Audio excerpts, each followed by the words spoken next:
Інші питання обговорять експерти з України та за кордону. У рамках міжнародного форуму відбудуться круглі столи, панельні дискусії, семінари, виставки, майстер-класи. Запрошуємо молодь, активних громадян, студентів, освітян, журналістів, представників релігійних та громадських організацій до участі. Реєстрація та деталі на сайті is.uku.edu.ua. Форум відбудеться у гібридному форматі – наживо та онлайн.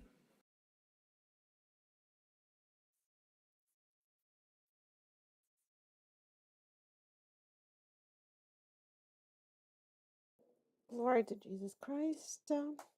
Hello, dear friends, dear participants of the 17th Ecumenical Social Week, which is now called the Resilience of Communities. We are happy to welcome you in the walls of the Ukrainian Catholic University, and I am happy to commence the 17th Forum, which is taking place annually. And I would like to remind you that our event will be taking place in two languages, in Ukrainian and in English.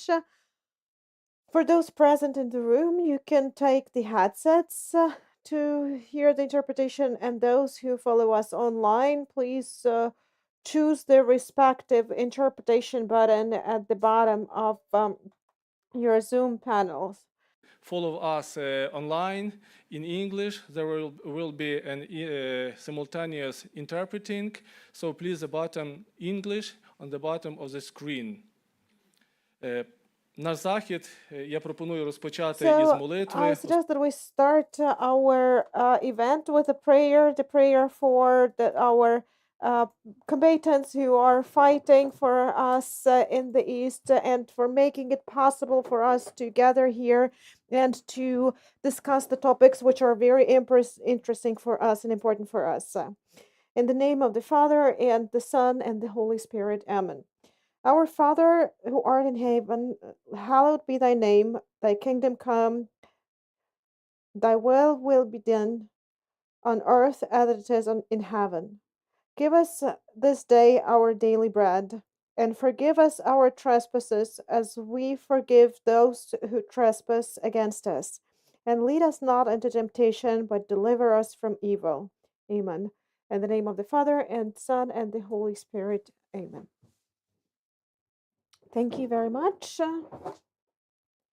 Just a couple of other technical announcements. Since Ukraine is now in the state of war, when the Russian state invaded our country, we may have an air raid alert.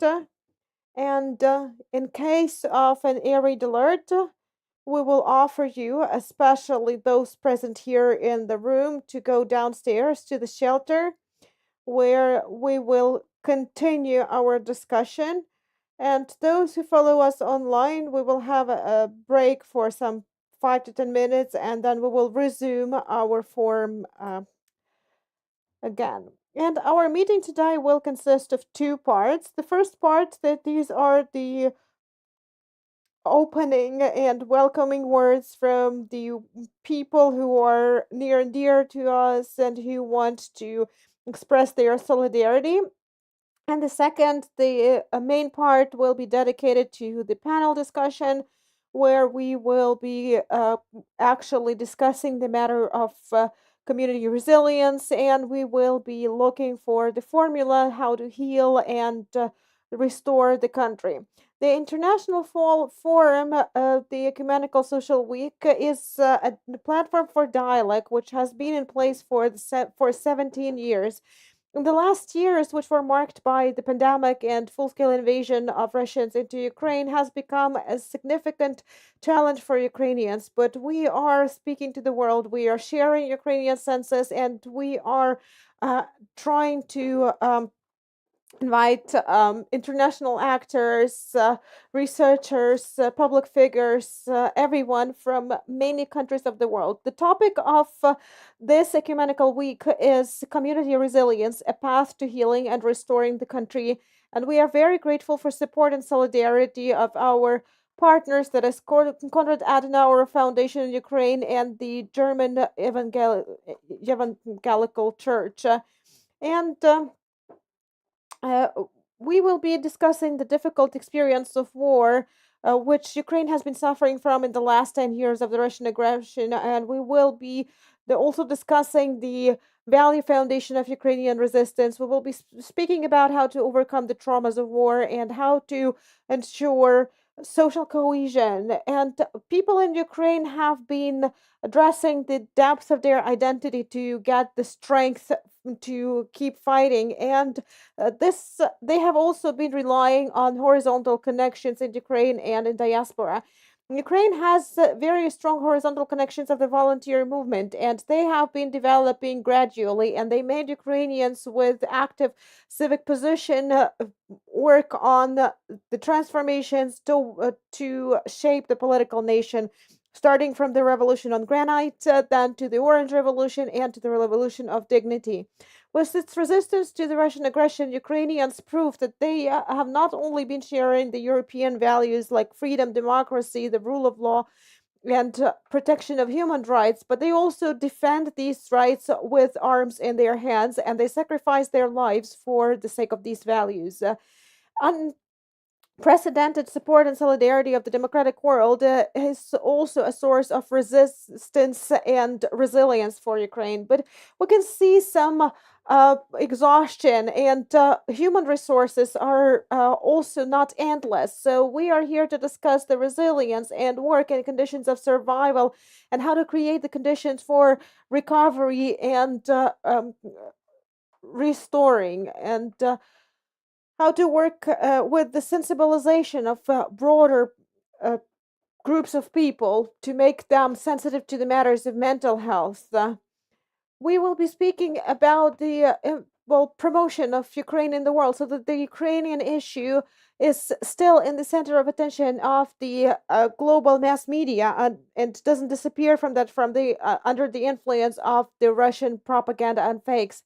We'll be speaking about the role of religious organizations in healing the wounds of the society and working for the sake of of unity in the country. And I would like to give the floor to on behalf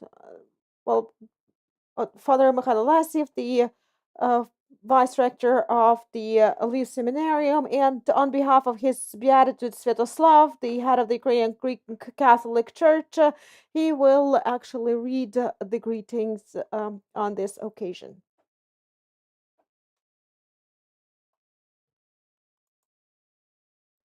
The welcoming word of his Beatitude Sviatoslav, the father and head of the Ukrainian Greek-Catholic Church. A couple of weeks ago, we celebrated 20th anniversary of the establishment of the Institute of Ecumenical Studies of the Ukrainian Catholic University. And today I am pleased to announce the organizers and participants of the 17th Ecumenical Social Week, which will be held under the title Community Resilience, A Path to Healing and Restoring the Country. Considering the fact that this ecumenical week has been held for the 17th time already, we understand how important these kind of events are for the Ukrainian people.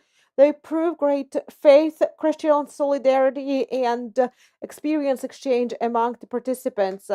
What is more, meetings like that help the Ukrainians unite around their church, and that gives them clear moral beacons, the source of which is Jesus Christ. The God is the key to the real human freedom, the resilience of a nation, and the only path towards healing and recovery. In the last couple of years, we have seen the pandemic and a full-scale invasion of Russia on the territory of our Ukraine. And it has become a very complicated challenge for all Ukrainians. But at the same time, this became a reason for other nations to open their hearts, and for international experts, researchers, educators, civic activists entrepreneurs, journalists, and representatives of churches from different denominations from more than 50 countries of the world to unite around Ukraine. This year's topic of the Ecumenical Social Week is another chance to discuss the experience of community resilience, resilience of the communities who lived through the occupation, to listen to the stories about bombardment of our cities and villages. This is a chance to learn about our religious communities on the occupied territories and also to live through the stories of the prisoners of war, of the soldiers and the friars. And this is also a chance to discuss the challenges for the present day society. So be courageous in your discussions, analyze and define the main risks to resilience and cohesion of the communities. Start by discussing the models of sustainable peace and the ways to recovering and healing Christian Ukraine. Pay attention to social and adaptation of the veterans. Discuss forced migration and its impact on Ukrainian communities in diaspora. Learn how our Christian faith gives us not only spiritual support, but also the strength to withstand and to build a better country. A common home where every person will be respected in their ontological dignity. And what is more, remember that God has not left us. Ukraine stands, Ukraine fights, Ukraine prays, and Ukraine will prevail. Let God's blessing be with you. Sviatoslav, father and head of the Ukrainian Greek-Catholic Church. The letter was signed on the 30th of September 2024.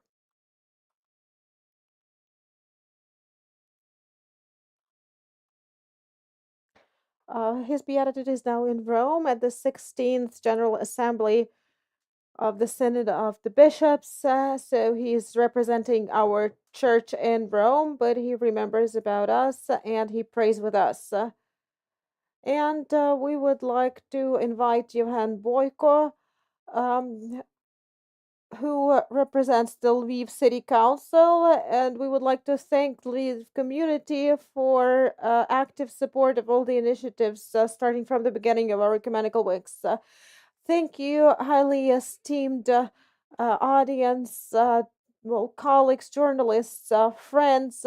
Thank you for the opportunity to be present here. It is a reason for pride for Lviv, and I'm saying here pride not as a sin, but as a privilege for the city to host the Ecumenical Week every year. This is the 17th meeting already, so every year this Ecumenical Week is held, and for this period, Lviv becomes the center where very wise people gather to discuss the matters important for the state, for the city, for the church. And this year, the topic is very natural because we speak about our survival. And in your introductory words, you spoke about Ukraine as an example of civil society and those the access we need to have to survive and prevail. But it's very organic that Lviv, in times of war, has become the center of unity, the center of joining efforts, the center of providing help, even in conditions of being a rare city.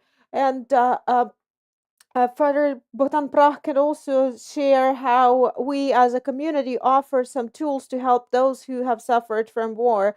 The mayor of the city frequently draws the example of our rehabilitation center, which is called Unbroken, about those things which are real for a person who has lost their sense of life and will to live, and afterwards they become the examples of resilience. And thank you for offering us this opportunity to discuss these things. Thank you for giving the platform to share the examples we all produce together. And I would like to wish everyone who will be participating in these discussions. I would like to send greetings on behalf of the mayor of the city. He couldn't come here because it's on a business trip, but he's with you with his whole heart, because the Ecumenical Week is a very important event from Lviv. So I wish you fruitful discussions. I wish you good results of your discussions. And let us not forget that Lviv is a hospitable city. And as a city, we can help you with that. So if the participants would like, we can help with some extra academic discussions here, and I would like to wish everyone good mood, light thoughts, and quality results.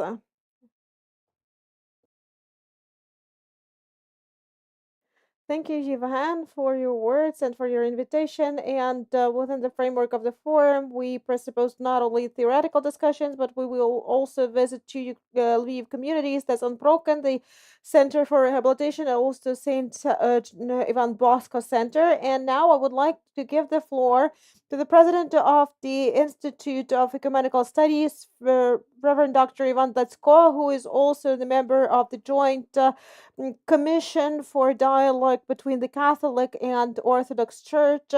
Father Iwan, glory to Jesus Christ.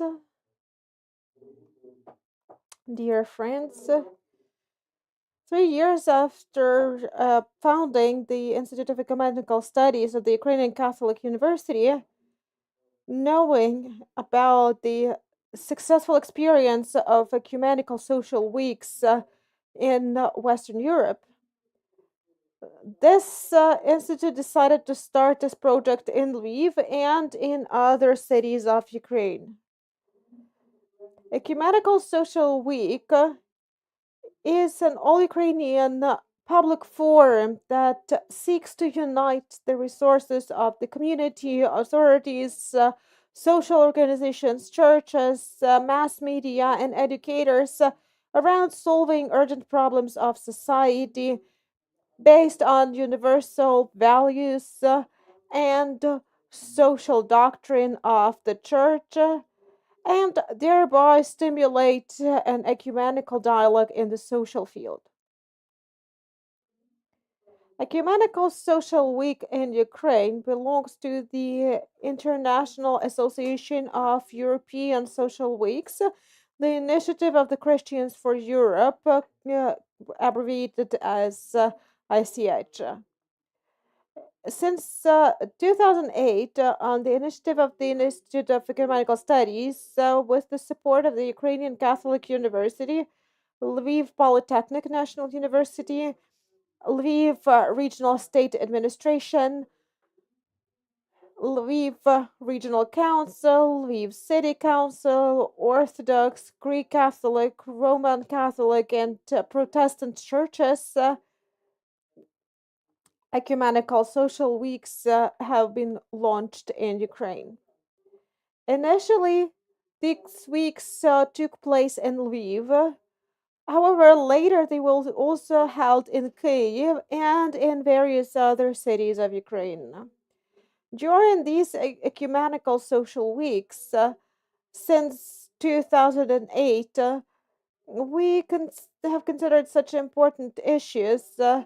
I will enumerate them for you to understand what is the range of our work. So we discussed the cooperative movement in Ukraine. We discussed social responsibility, trust, liability, philanthropy, reforms through trust, the future of democracy in Ukraine, differences in respect, Christian responsibility in modern society, education for change, spirituality and innovation, migration, a challenge for Ukraine, dignity, solidarity, service, youth, faith, vocation, responsibility against populism, hearing the cry of the earth, integral ecology in action, fostering the common good together towards the sustainable development of society.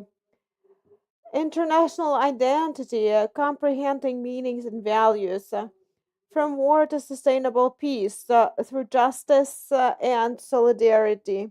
And this year, the main theme of our Ecumenical Social Week is resilience of communities, the way to heal and rebuild the country. And before that, the Ecumenical Social Week,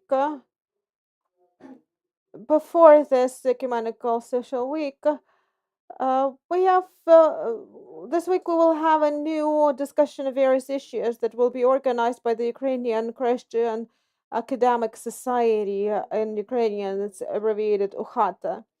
I encourage all of you to share a vision of the interaction between the church and the state, to hear the stories and testimonies of the resilience of communities that survived the occupation and constant bombardments, to learn about the survival of religious communities in the temporarily occupied territories, and in particular to hear the testimonies of prisoners of war, especially priests, who will share their experience of their recent bitter fate.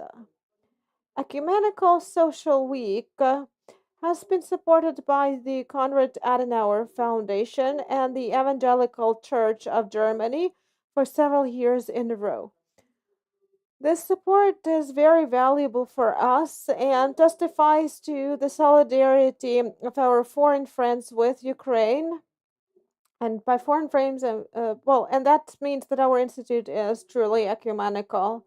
Let us not forget about prayer, not only a common prayer during the Divine Liturgy, but also on a personal level, because first of all, we all need God's help. So, with these thoughts, let us all commence this 17th Ecumenical Social Week. Thank you for your attention. Thank you, Father, for you mentioning the key values, the values which lay the foundation for our concept, the concept of the Ecumenical Social Week. And now I would like to invite Reverend Yurii Martynuk, who on behalf of the Dean of the UCU Philosophy and Theology faculty, Reverend Dr. Yurii Shchurko, and on behalf of the entire faculty, will greet the participants of the forum. Glory to Jesus Christ. Dear organizers, highly esteemed delegates of this event, it is an honor and a great pleasure for me to send sincere words of greetings from Reverend Dr. Yurii Shchurko, the Dean of the UCU Philosophy and Theology faculty. We are delighted to have the forum for the 17th time in the walls of our faculty, the Faculty of Philosophy and Theology, and this is such a prominent event for us and for the church community as such. In particular, we would like to congratulate the Institute of Ecumenical Studies because we know what important steps and how much effort has been invested with all the initiatives that you launched, with you leading the entire process for the development of community resilience for our country to be restored and healed. Your experience cannot be overrated because we know how engaged you are within different projects and initiatives of the Ukrainian Catholic University and the faculty under the framework of the Ecumenical Social Week. We also started military chaplaincy program, which also focuses on the principles of ecumenism. We are deeply convinced that your experience will be of great value for us for organization of this program. During one of the last presentations of the book, one of the founders of the Institute of Ecumenical Studies, Anton Arzhakovsky, mentioned that the principle of dialogue for dialogue is no longer valid. It's really important that it is result oriented in a social dimension. And this is exactly what you're trying to do. This is what you've been demonstrated to all of us. That is why I would like to wish all the participants of the forum to find this event motivating and inspiring, and also for you to achieve great results in what you do. I wish you God's blessing and God's help. Glory to Jesus Christ. Thank you. And now I would like to invite Dr. Jan-Philipp Woelbern, who is a Deputy Director of the Konrad-Adenauer Foundation in Ukraine. I would like to also congratulate the foundation on the 30th anniversary of their activities in Ukraine. Over the past 30 years, you have implemented many projects aimed at democratic values. Over these years, you've been supporting different projects related to freedom of speech, freedom of faith, as well as many other values and initiatives, and your support for this ecumenical social week. This is when we already had the second week. It meant a lot to us. Thank you for your solidarity and for standing by us. It's over to you now. Thank you. That's good that I can give the whole speech in Ukrainian. Please allow me to do it in English. So first of all, thank you very much for the invitation. Thank you so much for all the organizers who took part in this ecumenical week in Lviv. It's my second time in Lviv here on this forum. First of all, I want to send greetings. I want to send greetings from Thomas Biringer. He is the head of the Ukraine office of Konrad-Adenauer Stiftung in Ukraine. He is now in Kiev. And it's good that we are two people from Germany who can lead this office. So we have more flexibility, and I had the chance to come to Lviv for this time. I also want to send greetings from Professor Lammert. He is the head of the Konrad-Adenauer Foundation and former head of the German Parliament, the Bundestag. And I just don't say it because it's, well, a formal question, but I think even in these times it's good, and it's a question of the heart, the connection of our hearts, that you know your partners send you greetings. And they are here with their minds, with their thoughts. That's the basic point I want to make. I also want to thank all the partners who, well, contributed for making this event possible. And I want to say thanks to the Ukrainian Catholic University. I want to say thanks to the Ecumenical Institute. I also want to thank the EKD, the Evangelische Kirche in Deutschland. There are many more to mention, but I think I'll leave it at this point. So thank you very much for all the work you put in it. I don't want to add too much of things which have already been said. Let me just say 2 points which maybe answer the question, why do we as a political foundation support this event? I think there are 2 answers. The first one is that Christians and politics, this is something which belongs together. If you look from the Christian side, you can say, okay, there is something in the Bible. I think it's from the book of Jeremiah, which says Christians look for the best of the city.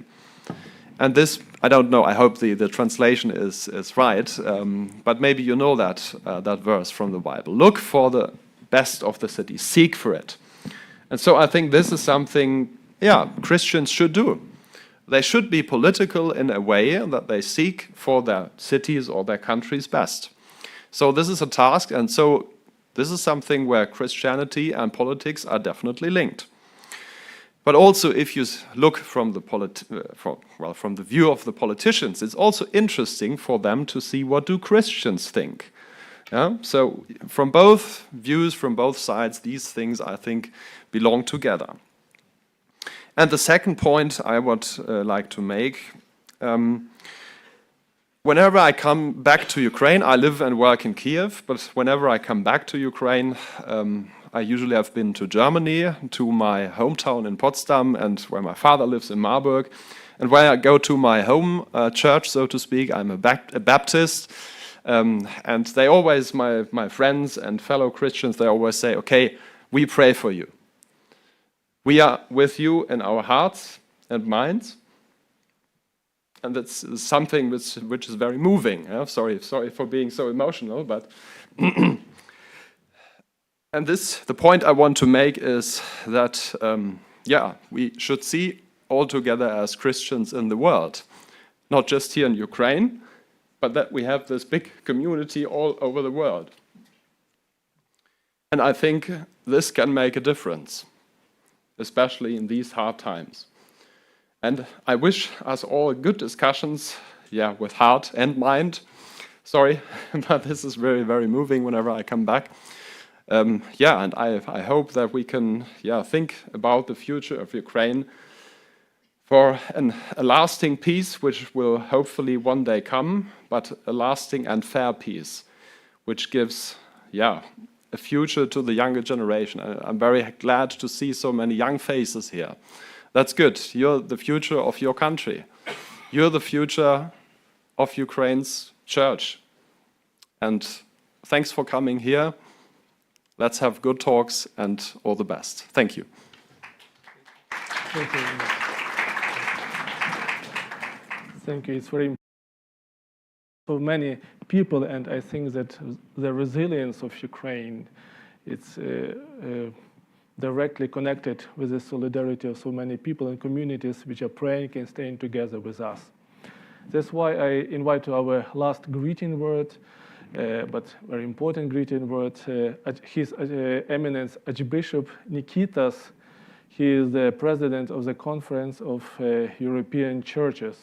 And thank you, Your Eminence, for being with us, and thanks again for your visit that you half of a year ago was to Ukraine, and especially to Lviv, to our Ukrainian Catholic University. The floor is yours.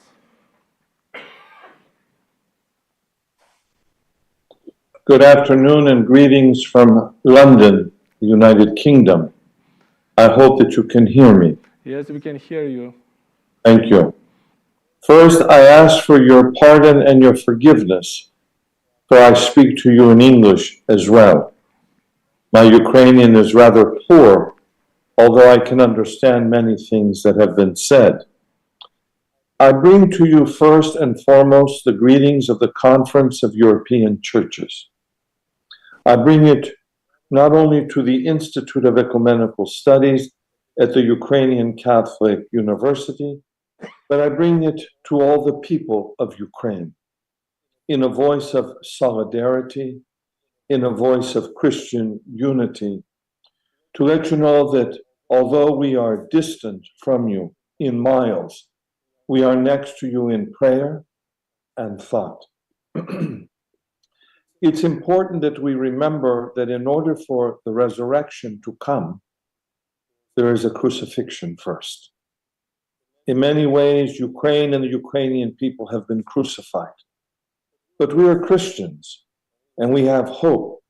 We look to the resurrection. We look to tomorrow, to the next day, to the day when peace will come, just peace. And you may know that KEC has established the program Pathways to Peace, and we wish to continue working with all the Christian and even non-Christian communities to find peace and a just peace for Ukraine, the safety of its borders, the well-being of the people who live there, but also for the stability of the nations. I extend to you my own paternal blessings and my brotherly love. I extend to you the greetings of KEC, the Christians of Europe, the Conference of the European Churches, millions upon millions of people. Please know that we stand with you and we stand by you. And I hope that in the very near future I can visit you once again, that I can come to see you, and hopefully you can come to us, either in Belgium or to London, to come so you may see physically our presence and we may see you, that we may embrace each other. We're Christian people. We have so much in common. We let the small differences separate us and keep us apart. Let us stand united not only in prayer but in solidarity. And I pray that God's blessings and his grace will be on the people of Ukraine. May God guide all those in leadership. May God guide all the spiritual leaders so that the people of Ukraine do not lose hope. And may he bless and grant that Ukraine shall be a free nation, a free people, with its own boundaries and its own borders, and the lands that have been taken and have been occupied shall be liberated and shall be free for the people of Ukraine. Slava Ukraina. Slava. Thank you for your strong words of solidarity. Thank you very much.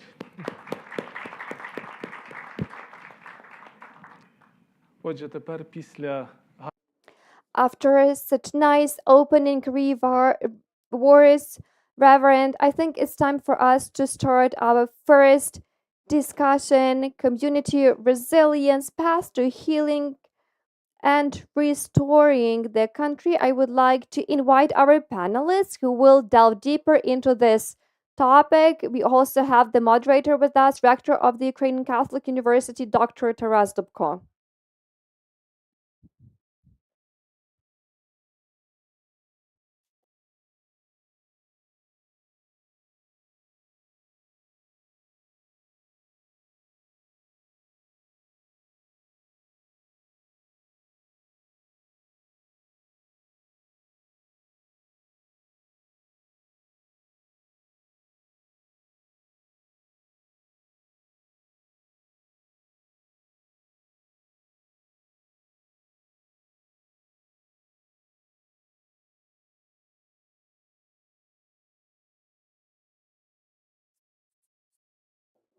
Glory to Jesus Christ, dear friends. I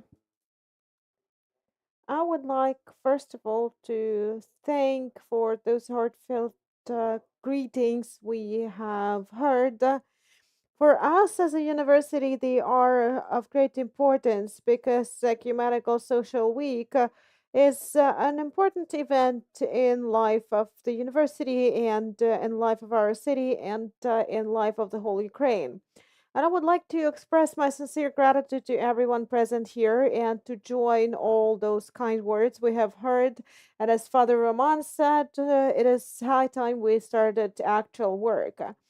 So it is a great honor for me to moderate this panel discussion, which is entitled just the same as our whole Ecumenical Social Week.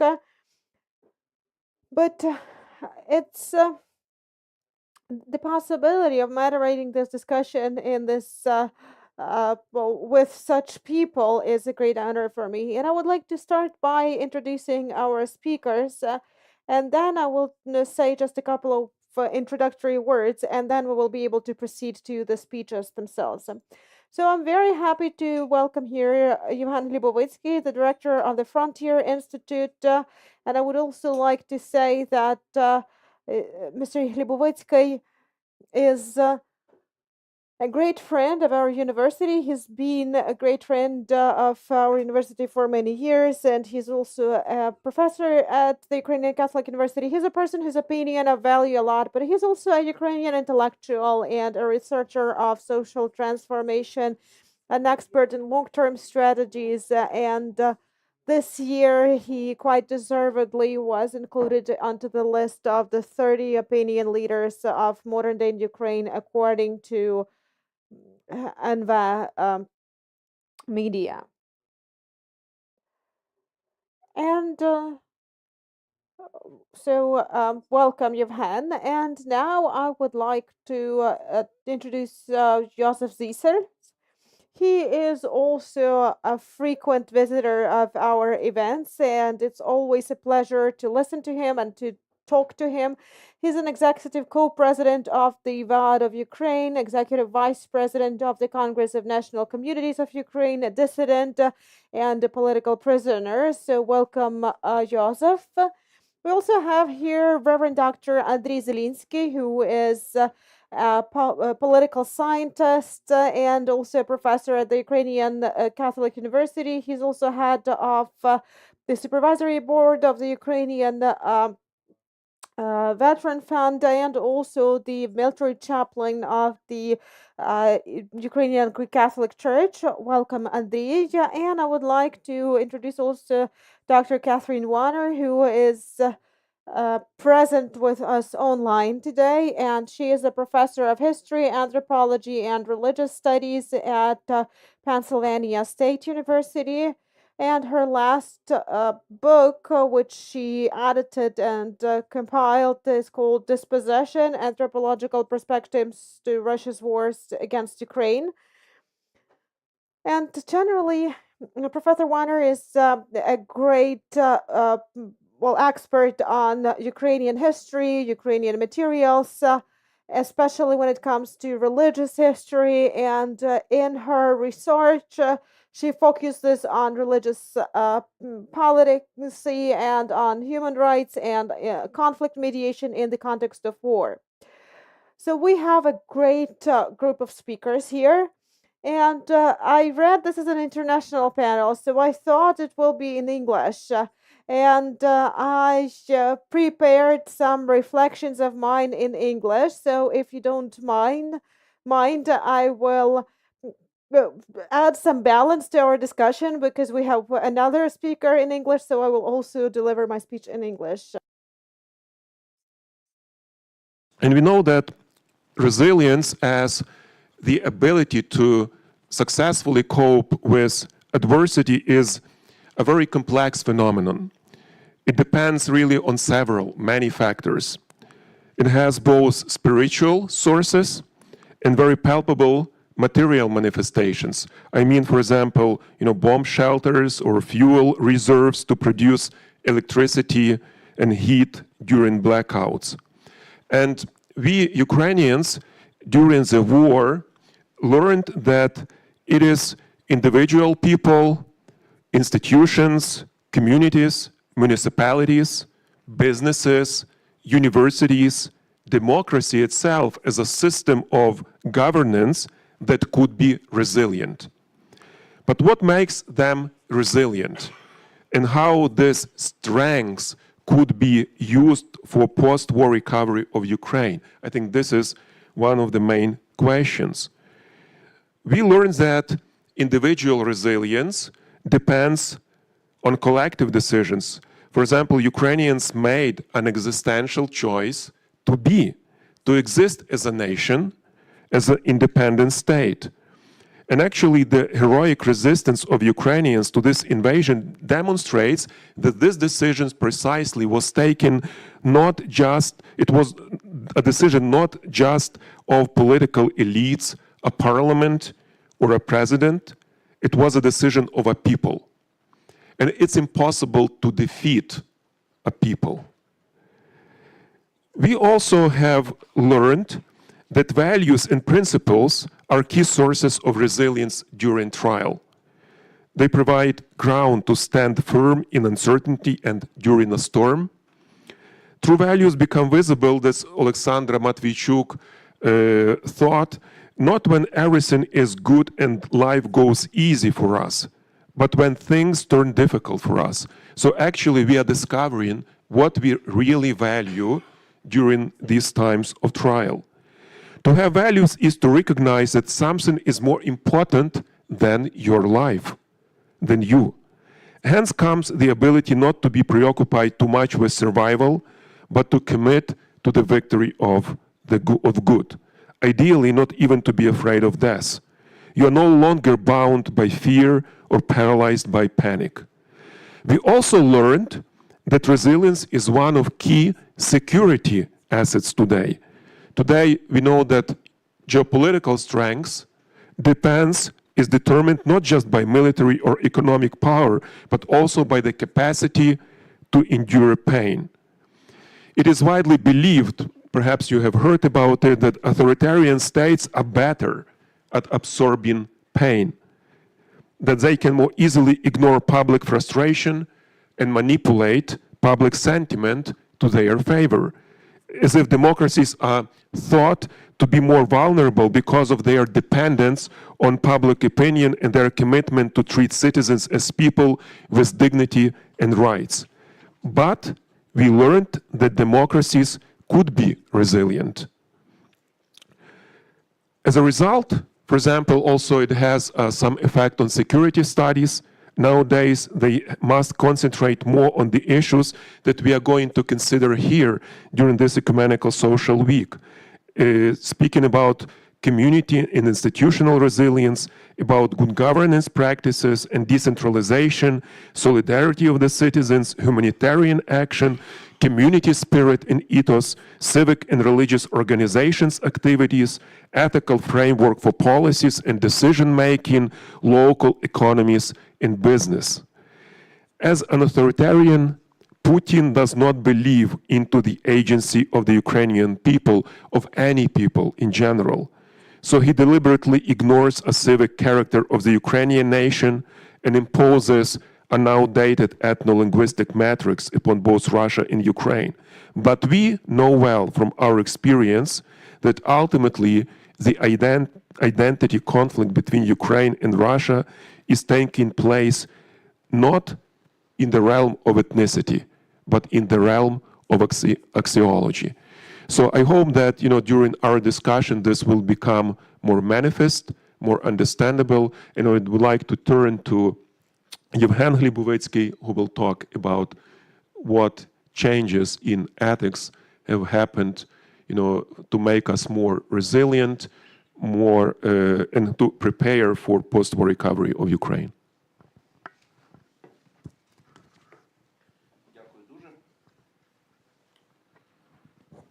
У мене весь час є питання, чи I always have questions whether I have entered the right door, and maybe I will be uncovered as an imposter right now and will be asked to leave. I am not as prepared as Mr. Rector. I would like to ask questions rather than offer answers, and I would like to share my reflections rather than some solutions. And these things come from the practice which I can see every day. I can see as a person working in the Frontier Institute and dealing with the matters of strategic challenges for the country. So what I've seen as a citizen of Ukraine, as a person living in the country that is at war, the question which is probably the most acute here is the question of what the ethical foundation of the present-day Ukrainian society looks like. What do we consider good? What do we consider inadmissible? How do we differentiate between the first and the second? And what is the dynamics of this process? Because we understand we live in a dynamic society. We don't have a static society where we can just press a pause and wait until we tackle all the challenges. The challenges are thrown at us with such a speed that it's better to understand beforehand what challenges will be thrown at us so that we are prepared. And I will start from complicated questions which relate to how Ukraine functions as a system of institutions, as a system of rules, as a system of procedures, as a system of organizations which supervise these rules and procedures. This is probably one of the most complicated discussions we may be having here. I mean, the discussion about our institutions, because this is this spot where Ukraine is definitely lagging behind. If we look at Ukraine's indicators among international institutional ratings, Ukraine is in the second 100 of countries, and it's behind on the infrastructure and human capital indicators, which are close to the worst countries of the European Union in the international ratings. So why are our institutions so detached and from the human capital and other things? It seems like these are interconnected things because human capital actually impacts the system of rules, and the system of rules impacts the human capital. So if we have good people, why do we have bad rules? Or as they say in Ukraine, so we are good when we are separate, but we cause problems when we come together. So what's happening here? And the challenge we see with institutions doesn't go away. We can see the exponential development of the Ukrainian society. We can see that a society which could not take any decisions, the society which couldn't tackle its own problems, the society which could not define its priorities, defend itself, from this kind of society, the Ukrainian society turned into a society which learns very quickly, which has become very adaptive, a society which can create very interesting and original solutions, a society which can protect and defend itself. And what is more, it can become the provider of security for the European continent at a moment where more mature participants of the security architecture choose to do their functions only partially. And then we have a question. So if the Ukrainian society during the 30 plus years of its formal independence and during the decade after the Revolution of Dignity, when the Ukrainian agency manifested itself as a mainstream phenomenon in the Ukrainian society, if it happened so quickly, then why do our institutions change so slowly? And the answer is probably in the way Ukraine declared its independence. Ukraine appeared as an independent state not as a result of the national movement, but as a result of using the window of opportunity, which appeared because of the relapse of the totalitarian system. And this was a fantastically narrow window of opportunity, and Ukrainian national democratic elites managed to use it, but they were chaired and led by the communist majority. So the new Ukraine was born with the old Soviet institutions. And what we can see here is that the values of the old Soviet management and governance system migrated into the new Ukrainian state. When we look at how the state treats the citizens, it treats them as a resource. It may look quite safe if we speak about it in times of peace, but when we see that neither dignity from the Catholic social doctrine nor dignity as a value number one according to the Lisbon Treaty are not a value for the territorial completion centers, it's no wonder that not so many people actually are enthusiastic about the unknown. What kind of humiliation will they have to endure before they will be able to risk their lives to defend their country? It's no wonder that the army, as a conservative structure, is probably the least reformed ones. What is surprising is that all the others who have social capital and who have the defensive authorities, and if you look at the Ukrainian institutions and how they gather social capital, you can see that it is only the defenders who have the social capital. That is the church, the volunteers, the civil society. These are people like us. So if we look at how the church uses its advantage in social capital, the question is, why is church not asking questions about how the how dignity is viewed in the state sector and in general, and in the armed forces of Ukraine in particular. It's a good question if we look at it as an example of how the new ethics doesn't work in conditions of an acute stage of a conflict, in the conditions of acute crisis, when we go back to our initial form. So they are going back to the totalitarian source of these institutions.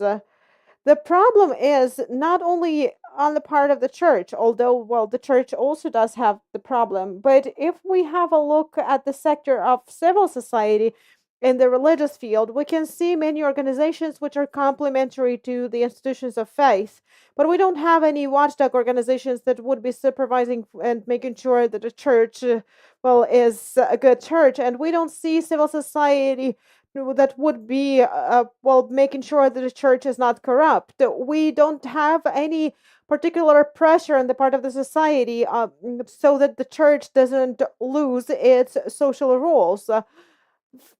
And we can see from the European experience that in those places that the church loses its moral role, this moral demand does not disappear, and populists rise there. And wherever church is marginalized, political populism takes its place.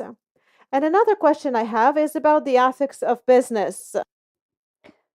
When I'm thinking about the development of Ukrainian capital, on the one hand, we can say that the capital is a player and it has its own voice. On the other hand, we can also speak about those ethical boundaries which have not been shaped properly. We can think of capital trying to suit the circumstances which is not aligned with volunteers, the military, the church, which are shaping it. Ukrainian capitalists, in other words, are still waiting for their revolution dignity to come to manifest their agency, and for this agency to be also agency of other institutions, which is the fundamental part of Ukrainians. We can also be speaking about the necessity to reform the public sphere. We know that we already had some local governance reform, and accountability is now closer. However, if to speak about the public sector, it is still part of the concept of vertical governance, and it doesn't comply to the traumatized condition of Ukrainians when some subtle approaches are needed. Also, it doesn't reflect the political culture. In other words, we still have the colonial nature of these public institutions. That brings us to another question of a higher level. What Christian ethics is being practiced in Ukraine?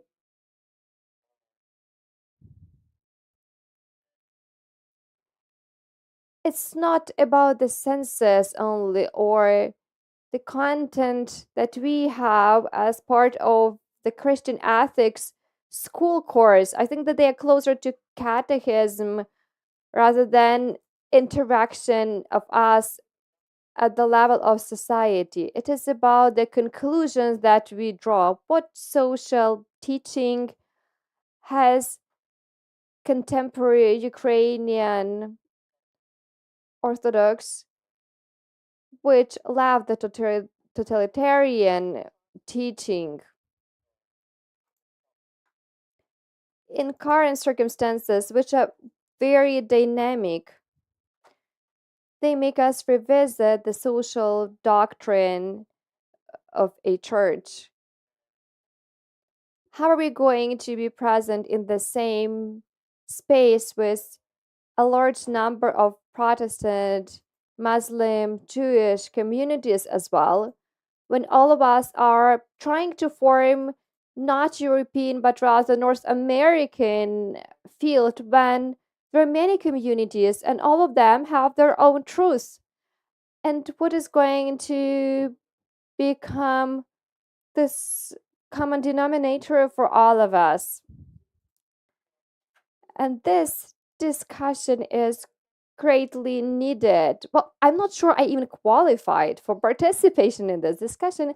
However, I understand that I have quite an accurate feeling that if discussion doesn't take place, then tomorrow all of us will try to think really hard. We will try to reinvent the wheel. It's important for us to have some common rules of coexistence and common understanding. It's important for us to draw on that and to resolve the tasks waiting ahead of us. Thank you, organizers, for allowing me to participate. That was a very courageous deed. However, I would like to take a pause and to listen to somebody who has something wise to say finally. Thank you, Johan.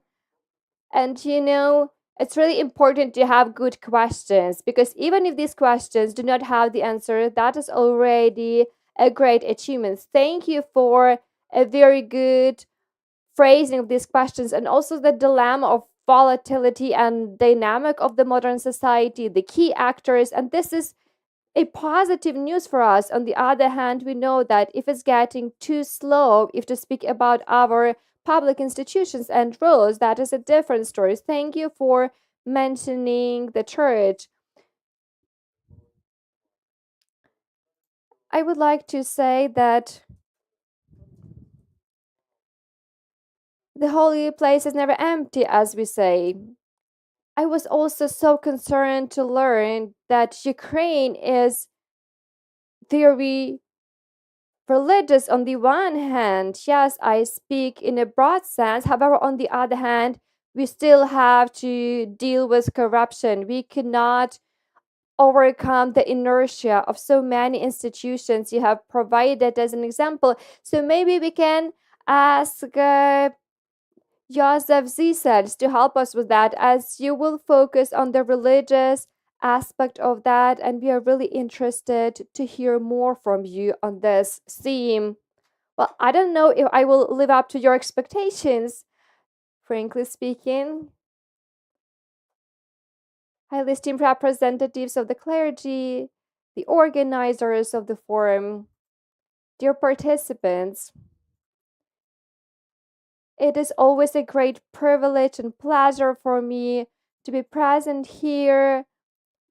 I am always happy to come to the Ukrainian Catholic University, and I hope that I will be invited. Well, unless you decide not to invite me after you listen to me.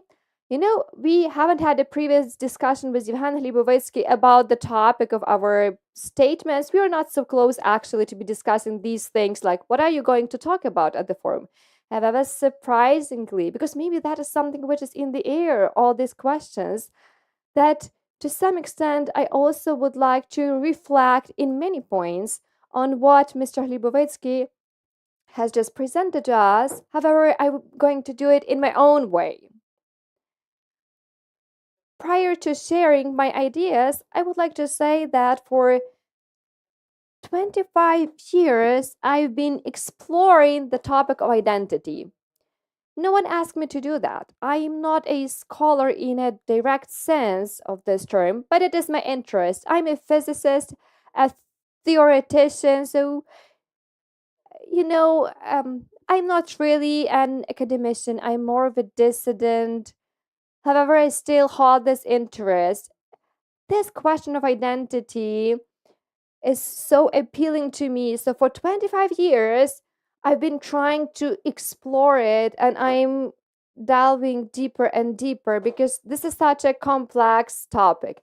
And what Yevhan has mentioned really resonates with what I'm thinking about identity. We speak about community resilience. When I read that the title, the topic, thank you, Irina, for your invitation and for the program, for the agenda sent to me, community resilience, yes.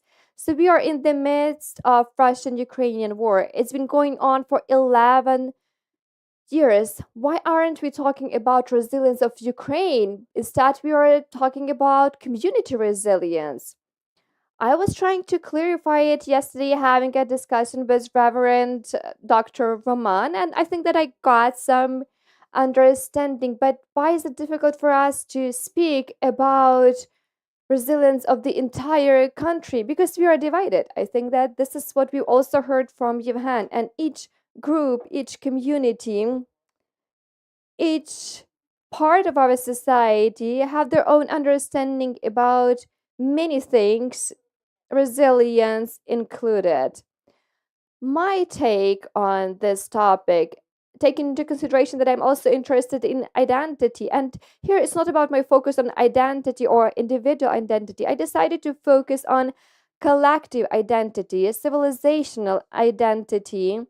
These are some models that I'm working on, but actually, I think all of us apply different models when we bring up our children, when we try to learn more about this world, because the world is complex, and we try to pass it on to our children, this knowledge, to our students. We operate in terms of different models. That is why, please take this information as models about civilizational identity, and all of these models are conditional. It's not really easy to understand all of that, especially identity, because even if we speak about individual identity, it is also a multi-layered phenomenon. All of us have our understanding of what individual identity is.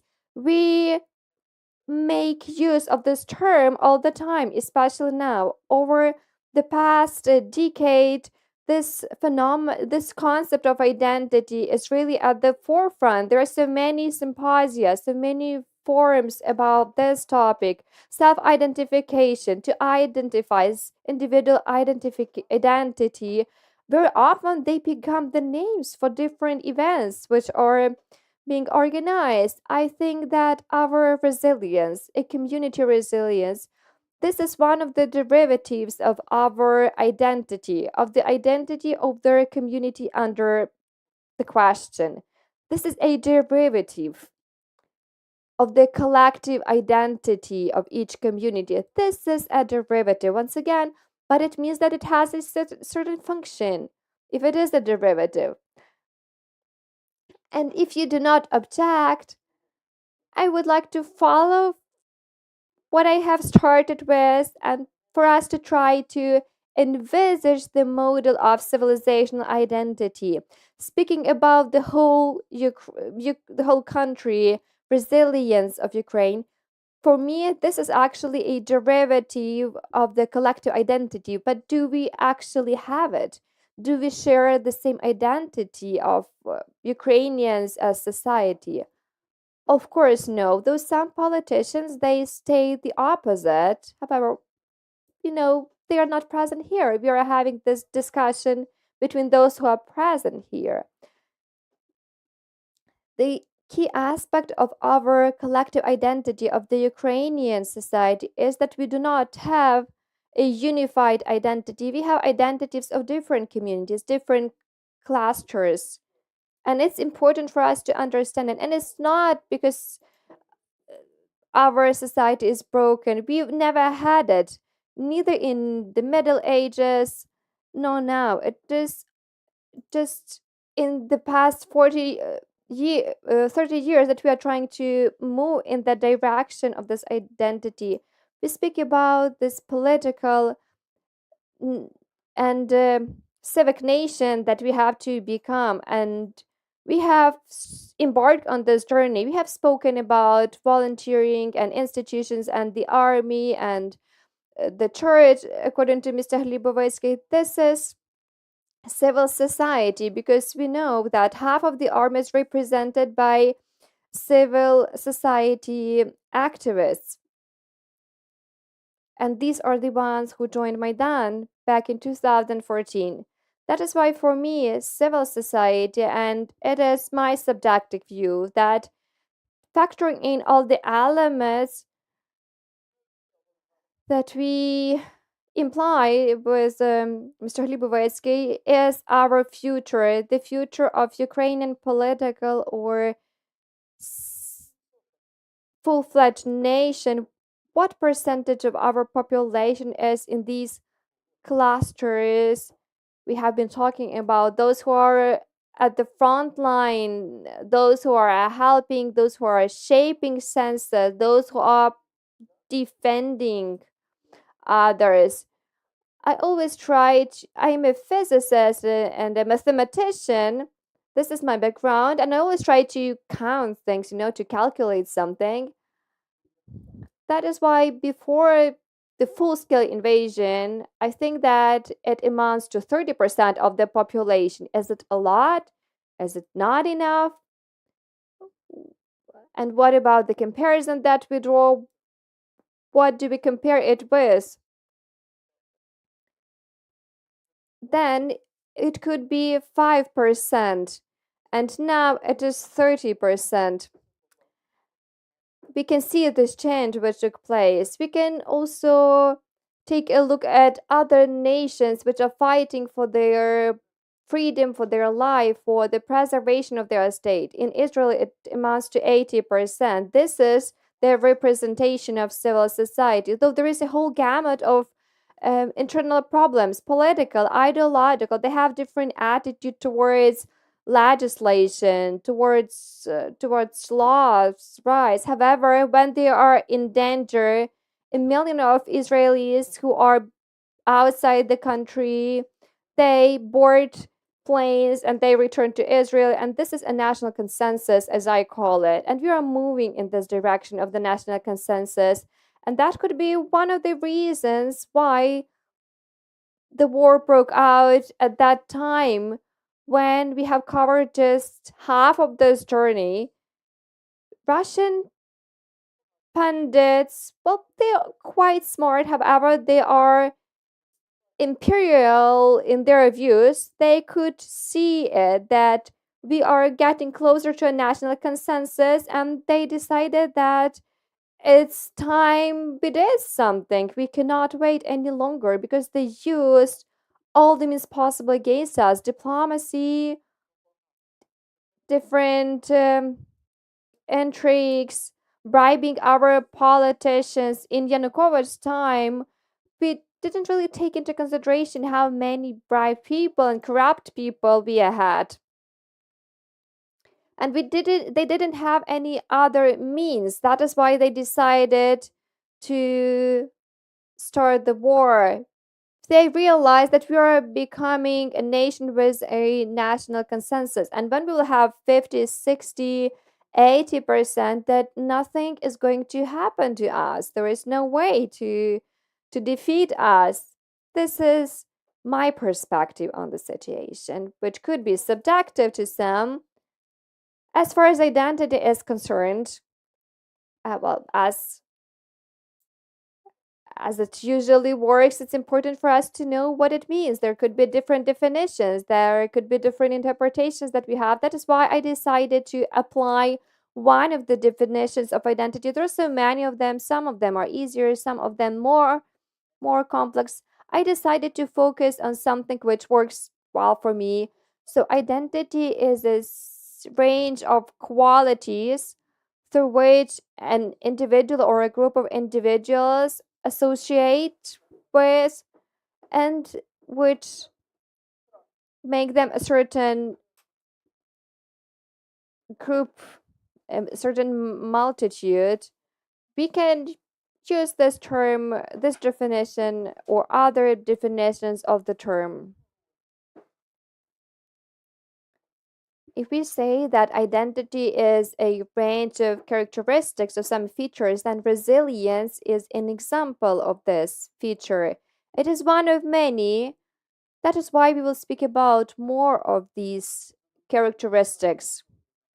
Thanks to Konrad-Adenauer foundations, and we have a representative of the foundation, we have implemented a series of projects with adolescents from the east of Ukraine, for them to learn more about European values. There was a game that we played. We developed this game, the Planet of Identity. That was the name. So they were standing in a line, and then if there was somebody else who mentioned a value they associate themselves with, they would make a step forward, and they were adding more and more values. So we already had up to 2 dozens of these values, and it means that in this very versatile world we have different identities. Yes, we can speak about men and women, our gender identity. We also have a religious identity, Greek Catholics, Orthodox, Jewish, and so on and so forth. Ethnic identity could be another example. It means that this is an infinite space for different identities. That is why it is so multi-layers. And when we are united by our interests, even if you are from the same place, that is also part of our identity. If you represent the same settlement, for instance, or, well, I am from Western Ukraine. I'm not from Halichina, I'm from Bukovina region. And there's this term used, zapadanцы. Well, sometimes we also, Westerners, sometimes we also are known as banderas, you know. Oh, but it's okay. It's okay even for me, though I'm Jewish. So we know that finally we reach the level of a civilization identity. Yet there is another model that I would like to present here. I have an assumption that if peoples live together on the continent for 40 years, they acquire traits of common identity at length. And these features are deeply rooted in collective subconscious of these peoples. You cannot always keep them in mind, even if it is something which is very religious, that we stick to. And our identity, it happens even less frequent. We do not use all of the identities that we have in our everyday life. This is civilization identity, common features, common traits of the European civilization and Eurasian civilization. This is an example, and others, why not? The European civilization, for me, this is North America, the US and Canada, Australia, New Zealand, and because I remember that time, and even Southern Africa, I would refer it in the past. To me, they also belong to this civilization. They used to belong, and there is a joke that I use during my lectures about that.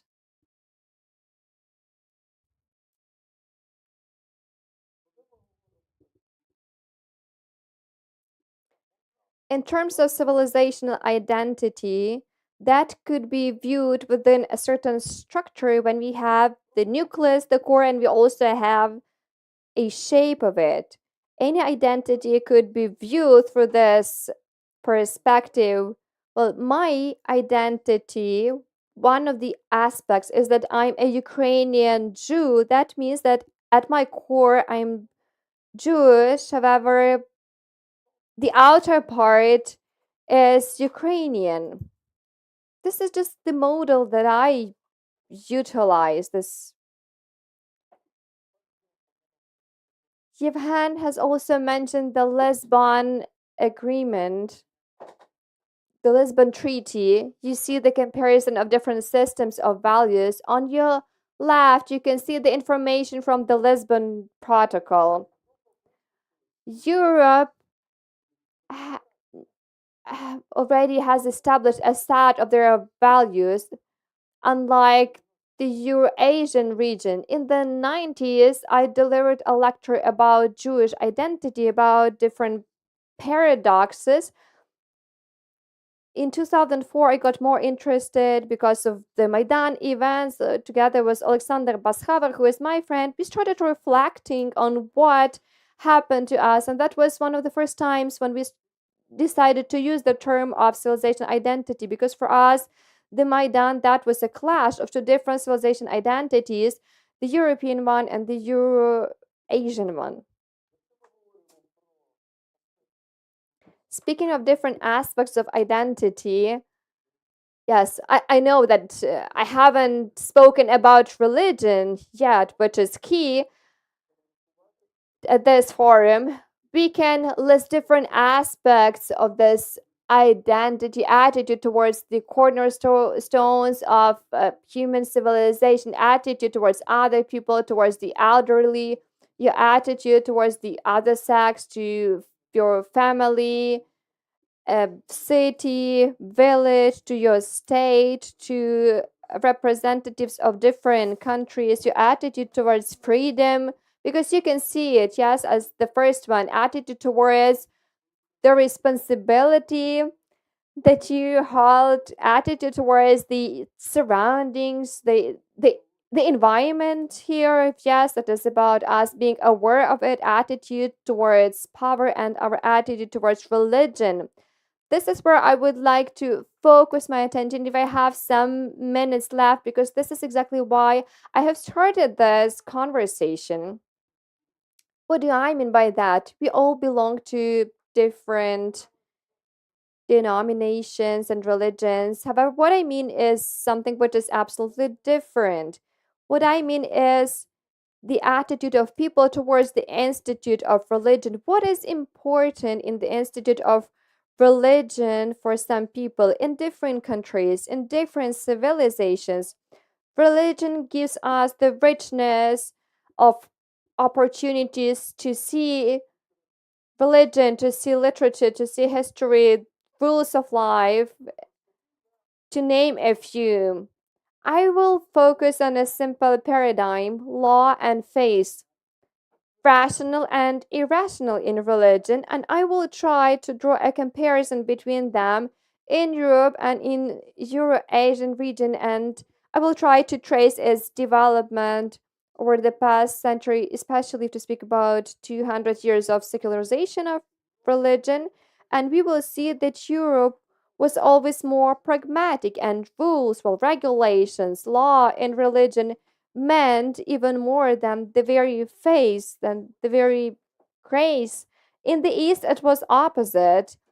There is a lot of evidence in the Russian literature about that, if you still remember what Russian literature is.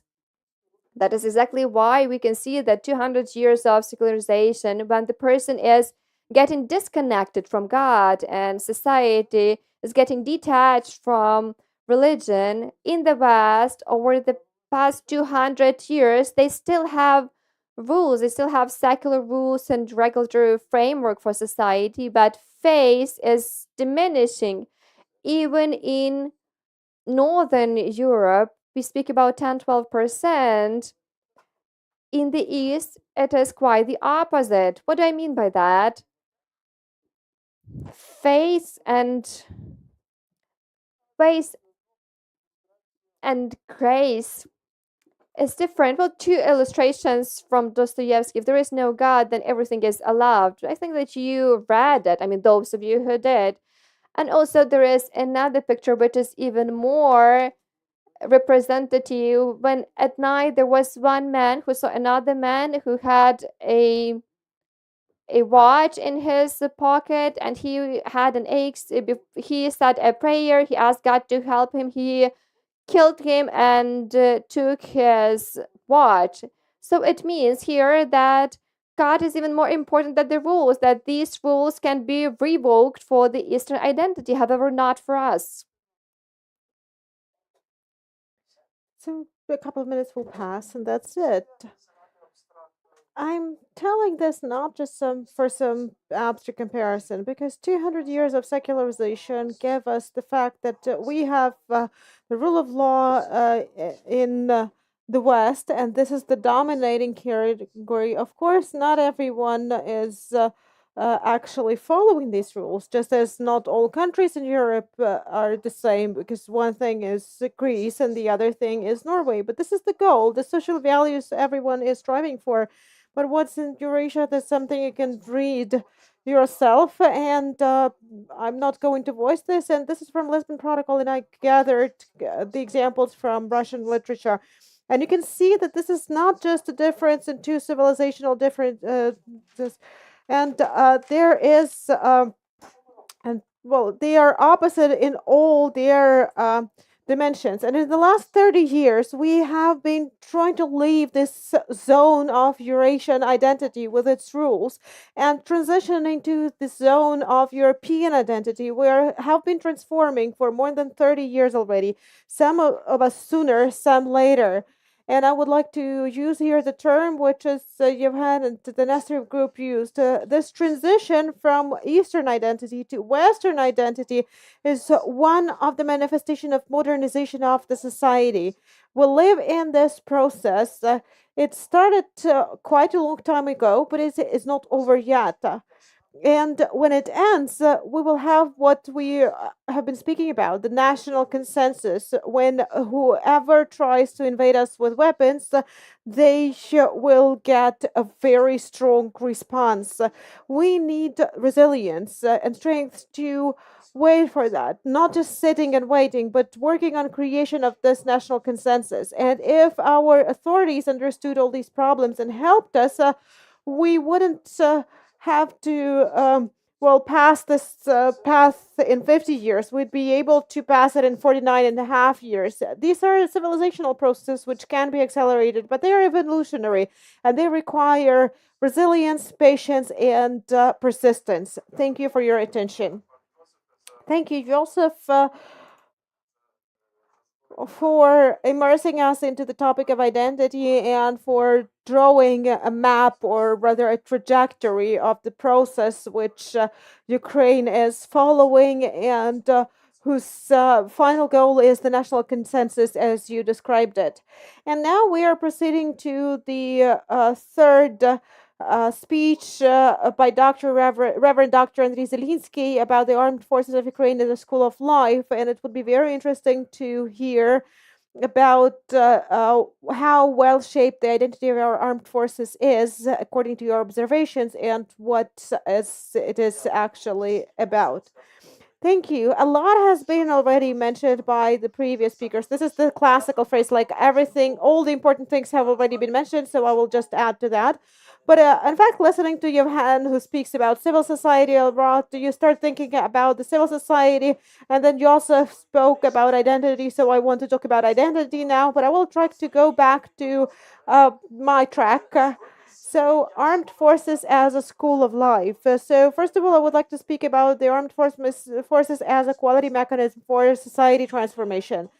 And here, let us start from what everything should have started from. I should mention that my experience of serving in the armed forces and living with the armed forces, it all started back in 2006. So that was long before the Russian aggression against Ukraine. And then starting from 2014, I have been working in those areas where the armed hostilities are taking place. I'm saying this just to a step aside from the static phase of analysis, because our reality is dynamic and no model of analysis and no model of forecasting or paradigm of modeling can be effective for us if we exclude this dynamic component. In the Ukrainian society, at least in those times we live in, this dynamics is very noticeable. The society is changing not as a holistic component, but stage by stage or region by region. However, the armed forces, as an important social and state institution, lived through all these transformation stages, and they were very noticeable there. If you remember the armed forces of 2006 or the beginning of 2000s, what was the association with the word the army or the armed forces? It might be difficult for you to look back in time, but for those who remember or who can recall, it was about corruption, about fuel, about lack of practical experience. It was about a lot of other things which were not related to what is required by the state legislation, and people didn't want to be associated with the armed forces of Ukraine. And I'm saying this for you to pay attention to the fact that many people who served in the army at that time, or who occupied some managerial positions there. Some of them remained, but some went back. And so this is the experience which didn't go anywhere, and it was later verbalized and conceptualized and visualized. It became a part of a certain vocabulary and became the basis of a certain reality, and it remains. Later on, we had the Revolution of Dignity, and as Josip and Johan mentioned, the people who went to the front lines in 2014, they have a high level of motivation. They have high levels of national consciousness, but most of all, they have this feeling of responsibility. So this is the moment of agency, which is very important for me, because the agent is a great creator of the modern. And when we speak about modernization of Ukraine, about the processes of modernization of the country, we have to refer to the idea of an agent and the notion of agency. And I speak very frequently about the ontology of agency, which can be construed in specific social conditions. And the next stage, let us now speak about the full-scale invasion, and that is the stage of the general recruitment and mobilization. So here we have this crosscut of the society which appears in the armed forces of Ukraine. So all these, we can even refer to the term identities in the context of the military country. They overlap, they meet depending on the numbers, depending on the intensity. They all cross, but in the core, in the heart of it, when that's where we have to use the word identity. So at the core of this identity lies the experience, and for me, it's an important notion as something that shapes you, something you can identify yourself with.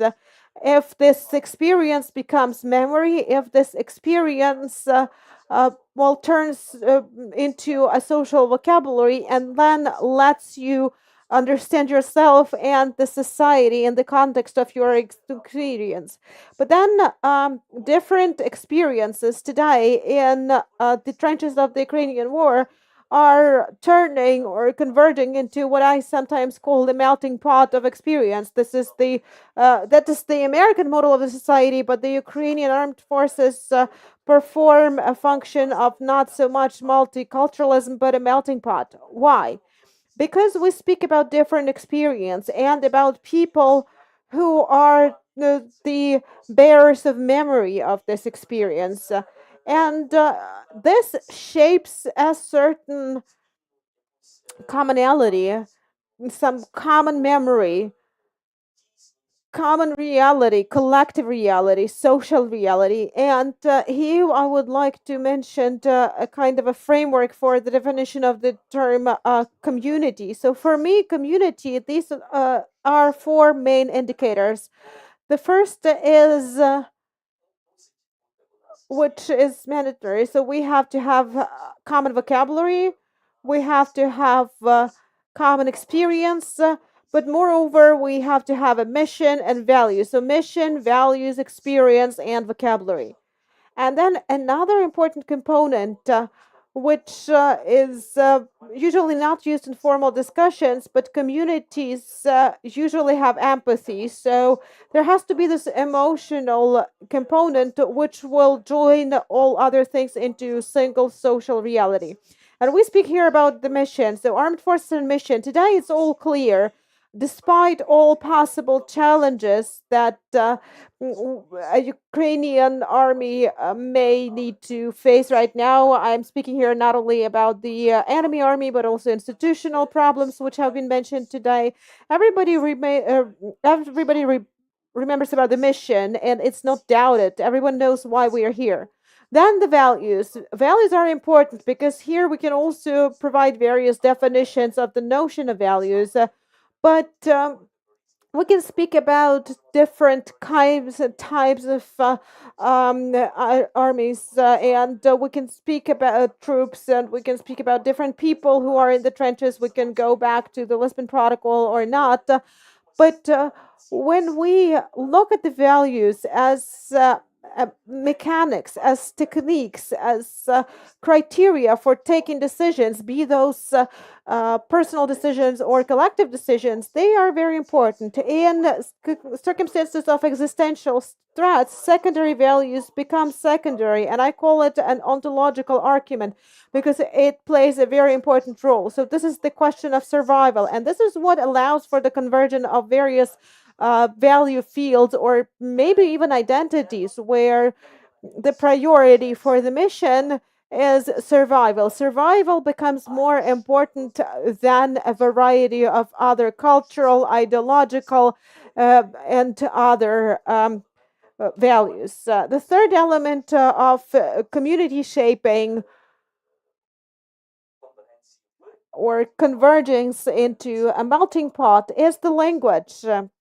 How we speak about it. There were a number of initiatives in the armed forces of Ukraine in 2016, 2017, and I was personally involved into one of projects like that. That was the organization of athletes, especially in the Marine Corps, where this have the specifically adopted athlete. The military culture, well, they have their values, functions, and missions clearly defined. As when people who come and join, they can immediately identify themselves with that value field, and they can acquire this identity, which has to actually facilitate the efficiency of doing their job.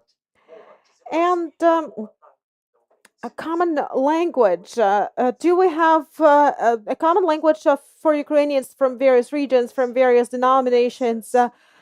Well, we now have some common vocabulary which we can use to discuss our common experience of survival in the trenches, in the face of the enemy, in conditions of an existential threat. And the fourth component, which I mentioned, this is the empathy.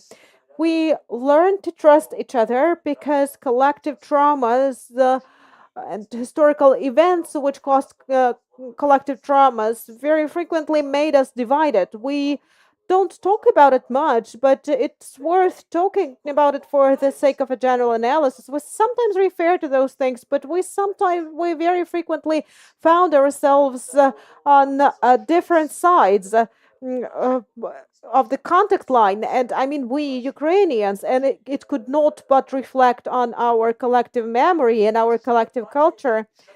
So empathy as one of the products of staying in common trenches. So in other words, well, since we have little time today, we are speaking about an effective mechanism of collective transformation, or at least about the fact that the army could become an effective mechanism for collective transformation, considering that there are all those components and mechanisms which I have enumerating, which actually ensure this experience of a community. And here I would like to refer back to Joseph, who actually spoke about different communities. You remember McChrystal and his famous book on leadership in complicated systems as a team of teams, where you define the capacity of a team to perform certain tasks in team conditions. So maybe Ukraine's collective identity could be described as a community of communities, where a community and its resilience is ensured by the ability of effective interaction with reality, but also taking into account this component of dynamics which surrounds us at national, at the regional, and at geopolitical, at the global level.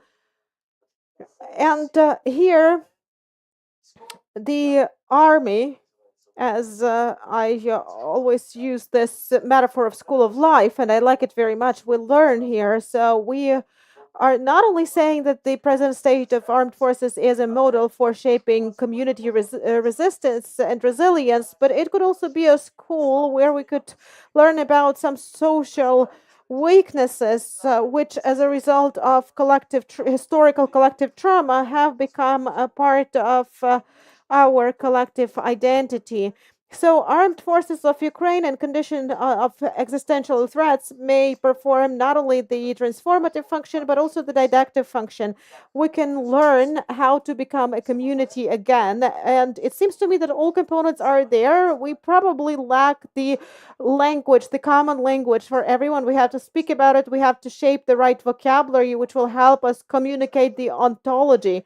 And it seems to me it could serve as the element for transformation of our social reality and transform Ukraine into a community of communities. Thank you, Father Andriy. Thank you for this last metaphor, and it made me recall that Mikhailo Dramohomanov spoke about Ukraine as a group of groups. So it's related to that, and it would be very interesting to see after the war is over to what extent this community, which was shaped in the armed forces of Ukraine, how well it will be preserved, and whether it could become a civic movement. We have talked about such communities, at least touched upon such communities as church. Iwan mentioned, and he also mentioned state institutions and civil society. Joseph spoke about the whole Ukrainian community and its identity. You spoke about armed forces. But there is a community remaining on the occupied territories, and I would like to invite Professor Catherine Water to share her observations and her research on resilience of these communities. Hello, everyone. It's very pleasing to be here with you, even though I'm on Zoom. And thank you for your invitation to participate in the Ecumenical Social Week. Welcome and thanks in Ukrainian, but I will give my presentation in English. I've been asked to speak briefly about the persecution of religious minorities in occupied territories. This topic will be addressed later in the week, but it will be in the middle of the night in the United States, which is where I currently am. Therefore, before addressing the issue of community resilience, I'll say a few words about religious repression in the occupied territories, because I recently testified at a U.S. congressional hearing on this topic. So maintaining civil liberties, and especially as they concern religious freedom, are seen as key indicators of democracy and a keen motivating factor to continue support for Ukraine during this active phase of armed combat, as well as in the aftermath of this war. Most Americans are not even aware that there are Protestants in Ukraine. That's why, when a Ukrainian Baptist leader made a direct appeal to Mike Johnson, the Speaker of the House of Representatives in the United States Congress, to inform him about the horrific levels of religious repression that evangelical believers suffer under Russian rule, Johnson, himself an evangelical believer who represents a very Protestant district in Louisiana, readily agreed to meet. This meeting had a tremendous effect on Johnson when he heard the stories of Ukrainians who had been arrested and tortured at the hands of Russian combatants.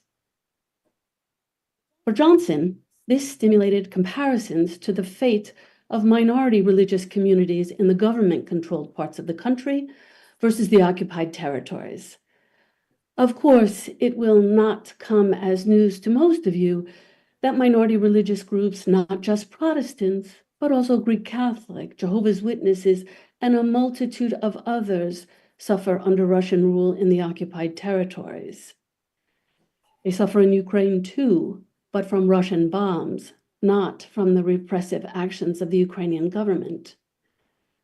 The Russian state's protective policy towards the Russian Orthodox Church and its repressive measures toward all other religious organizations is in evidence in a draft resolution recently published on the Russian Orthodox Church's website. Its official governing body, the Holy Synod, is proposing to ban its clergy from participating in joint prayer with representatives of other religious organizations while wearing clerical vestments. This suggests an end to open ecumenical cooperation and coordinated work on multi-faith projects and ecumenical dialogues of any kind that could bring Orthodox together with people from other faith traditions. I mention this for two reasons. First, such repressive measures in the occupied territories and restrictive initiatives in Russia proper are anathema to democracy and democratic reform. Second, such repressive and restrictive tactics aimed at religious organizations is like building a house that stands on a single pillar. Rather than expending energy to gather and consider different viewpoints and perspectives, some of which might be quite beneficial. In Russia and in the occupied territories, enormous energy is expended in silencing all but a single source of directives.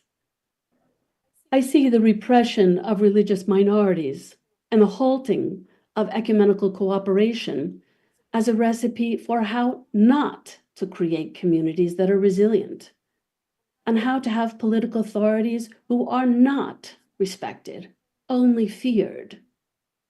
One of the most basic definitions of peace is that it offers the ability to live without fear of losing one's life, and without fear of losing other life-sustaining elements, such as the ability to gather and freedom of conscience. Under Russian rule, there is no peace.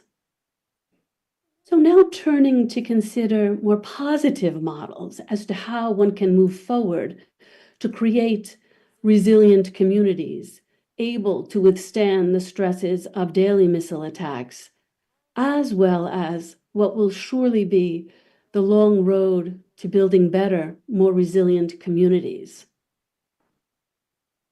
In contrast to the Russian example, I suggest that encouraging pluralism of all kinds is a more promising path. I define pluralism as not just diversity alone, but the intentional engagement with diversity. Pluralism means not just tolerating someone who is different, but actively seeking understanding across lines of difference, be they religious, cultural, linguistic, or gender-based. When two factors exist, first, the legal guarantees of freedom of religion and the right to believe or the right not to believe, and second, responses to diversity that encourage engagement based on a recognition and respect for differences. Dialogue leading to resilient communities is possible. Dialogue across lines of difference, once again, be they religious, linguistic, or cultural, such as what is happening at this conference, for example, creates pluralism when there is a recognition of common interests and yet real differences in commitments. Through dialogue, we don't end conflict. Rather, we transform the meaning of the differences that created conflict in such a way that differences and commonalities can remain intact with legal guarantees in a pluralist society. This, however, requires intentional effort. And here I would add on what a few of my other panelists have said, that identities in and of themselves are really labels. The interesting thing about identities are the commitments that stand behind them. And by that, I mean the values, the ethical principles. I think there are inevitably, people hold different commitments, and those differences in commitments inevitably produce conflicts. I think that's a fairly normal, even natural process in a democratic society. The question is, how does one understand the nature of those differences? And dialogue doesn't promise to eliminate conflicts, but it can transform conflicts. and it can help pluralism and inclusion become a source of richness and resilience rather than a source of social tension. While this is challenging, it's a challenge that all democratic societies must accept. And the very name of this country means borderland, reflecting the meeting of empires and different languages, faith, and cultural groups right on this land. In the aftermath of this war, Ukraine is likely to be considerably more diverse than it currently is, thanks to those who return after a prolonged stay abroad, and thanks to immigration to replenish the workforce. And it's imperative now to work on building pluralism and resilience. So how can this be done? I think a lot about this since I became the senior advisor at the United States Institute of Peace, responsible for the Ukraine portfolio on issues of religion and inclusion. So, drawing now on a combination of academic research and practical experience, I ask, how can we bring people together? How can we help ensure pluralism becomes a political and cultural value, and it's used to build resilient communities? And I show my American roots here. I'm very practical. So I offer two proposals to build resilient communities through inclusion and pluralism. So first, in nearly all parts of the world, religious communities and faith-based organizations are on the front lines when it comes to responding to crises. Religion commands formidable powers to persuade, to motivate people to behave in specific ways, and to formulate shared understandings of justice and what constitutes a just peace, for example. It's imperative to note that religious actors can play a very positive or a very negative role. In other words, religious actors can help build social cohesion, or they can play a vital role in tearing social cohesion apart. The positive experiences of working with a broad range of local religious organizations and faith-based organizations has led the U.S. Agency for International Development, USAID, in 2020 to adopt what it calls the Strategic Religious Engagement Initiative.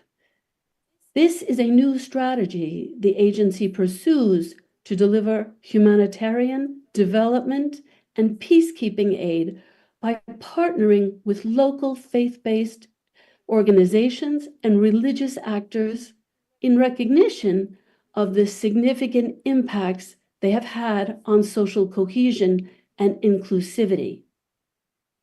Clearly, I think Ukraine is an example of this. Religious organizations and faith-based organizations responded quickly and well to the challenges of internally displaced people, refugees, and the suffering, poverty, and grief brought on by the full-scale invasion. Faith-based organizations are often able to reach marginalized groups, the elderly, the disabled, displaced, and poor. Such collaborative partnering offers the possibility of improving social cohesion by advancing pluralism through constructive engagement, and here I would add on multiple levels. It has to simultaneously be on the level of individuals, households, communities, nations, and systemic. Let's explore how this might work. So there's clearly a great need for psychosocial support and mental health intervention in Ukraine today. And religious actors can assist in identifying the vulnerable, whether it's a soldier at the front struggling with PTSD, a wife, child, or mother struggling with grief, or families struggling with poverty. And given the local presence of clergy and a degree of working trust, religious actors can help people obtain assistance, services, and treatment. In some instances, mental health and medical professionals are needed. In others, It's the existential questions that contribute to depression, anxiety, and other debilitating emotions. Religious coping methods can improve psychological outcomes by offering perspectives on death, loss, grief, stress, acceptance, hope, and really a host of other issues.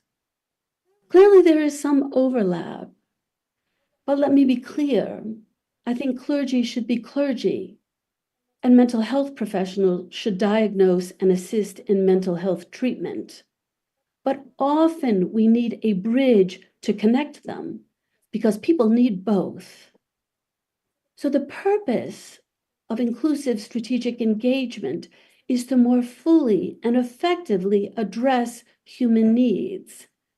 And this involves partnering with aid organizations, religious actors, medical professionals, and a whole host of others. A second initiative that encourages resilience through pluralism is the recognition of shared sacred sites.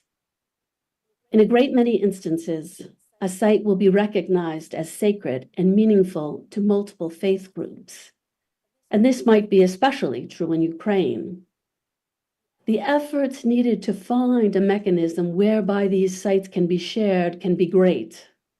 But if successful, the benefits can also be great.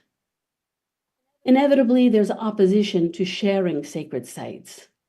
As one says, no good deed goes unpunished. But this is precisely a way to recognize the commonalities and differences among confessional groups. Most often, efforts are made to share historic sacred sites. And in several post-war countries, there are some successful examples of sacred sites that are shared across confessional lines. And here I would add, in terms of Europe, I think the issue is not so much that there's a loss of faith, but rather there's a multiplicity of faiths. There are many different ways of believing in many different societies that have formed to exercise those different faiths. That remains a challenge, but it's a challenge of a different kind. I would also like to add that it's possible to create entirely new sacred sites for the purpose of sharing. And I'd like to cite one example that I think is particularly successful.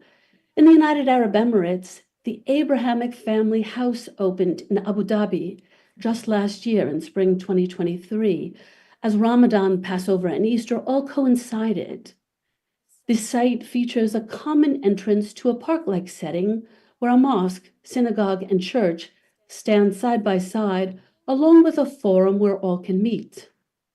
The government built this site and then gifted it to the three religious communities in recognition of their common roots and yet clear differences. In particular, the Abrahamic Family House hosts a series of outreach events for children to acclimate them to living in pluralism. The express purpose of this site is to counter interfaith tensions and to reduce the ignorance of other religious traditions.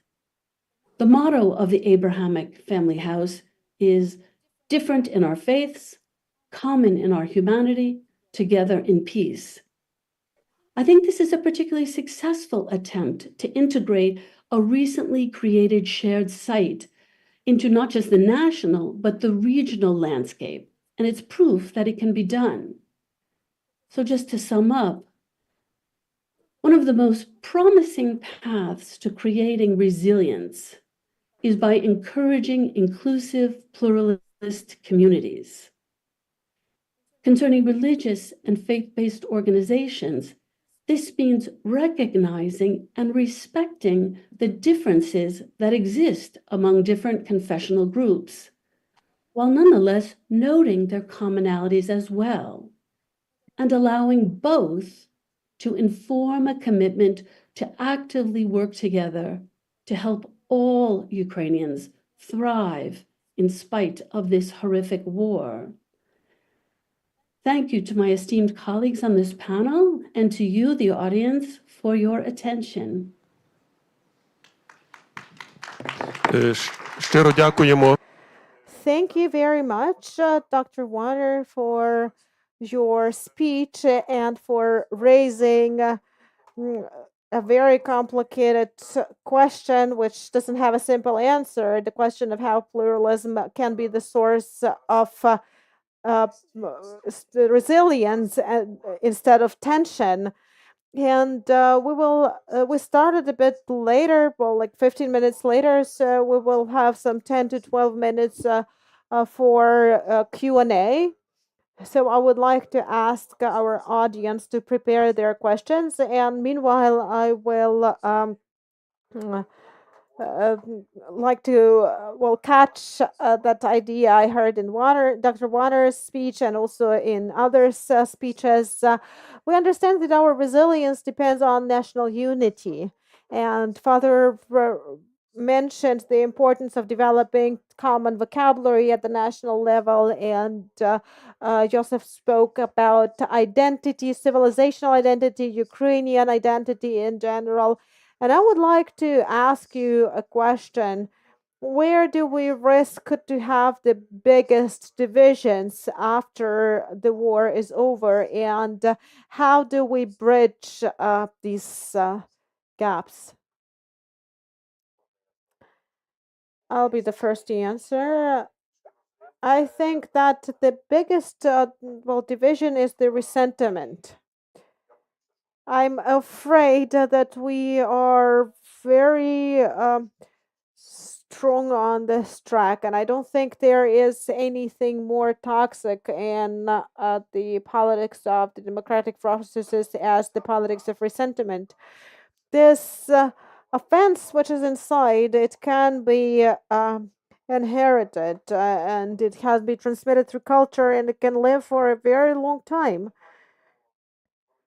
We have many people who have have made the ultimate sacrifice, and they are kind of hostages.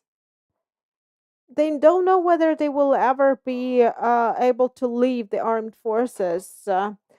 And every time I speak to my friends, to my relatives, to my acquaintances who are fighting at the front lines, I hear ever more emotional charge. And we know from history that it may have, certain results for the society. There's one more thing, the international community, which from time to time steps away and is trying to, use the policy of incrementalism and to justify itself by its lack of readiness, and basically actually throws Ukraine into the fire. They assume that Ukrainians will resist and they will be able to withstand, because if Ukrainians can't, then they will be the next. And Ukrainians will most probably be able to withstand. But the question is, what will be the price for ourselves? And this price is exhaustion of this inner energy. This is radicalization, which will be in the politics, and then the resentment. But this will be the anti-Western resentment. And then, it would be a very bad situation if we had the combination of the inner resentment and external resentment with some elements of the former Russian, which is now called the Eurosceptical, and business who will feel that they are haunted and persecuted because they give credit with 15% and Europeans have credits at 3% interest rate, but you have to compete with them. And all this, it's like Hungary on steroids. And this is a threat. It's a big threat. Every time when we have this false offer of security, like this with NATO right now. You refuse from your territorial integrity, but you get some guarantees. This is a step in that direction. This is, well, the lack of responsibility of the Western allies, because they will retire and go write their memoirs, and tomorrow there will be new peoples there, and in 20 years they will, just as Bill Clinton will say, they regret they did that.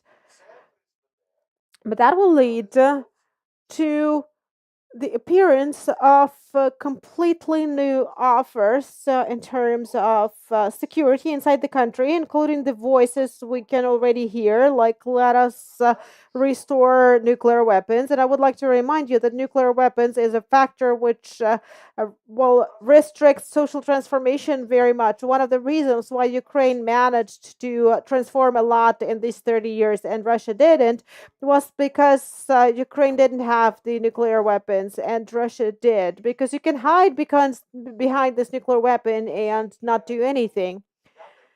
Nuclear weapons require a fantastically strong ethical system and the society.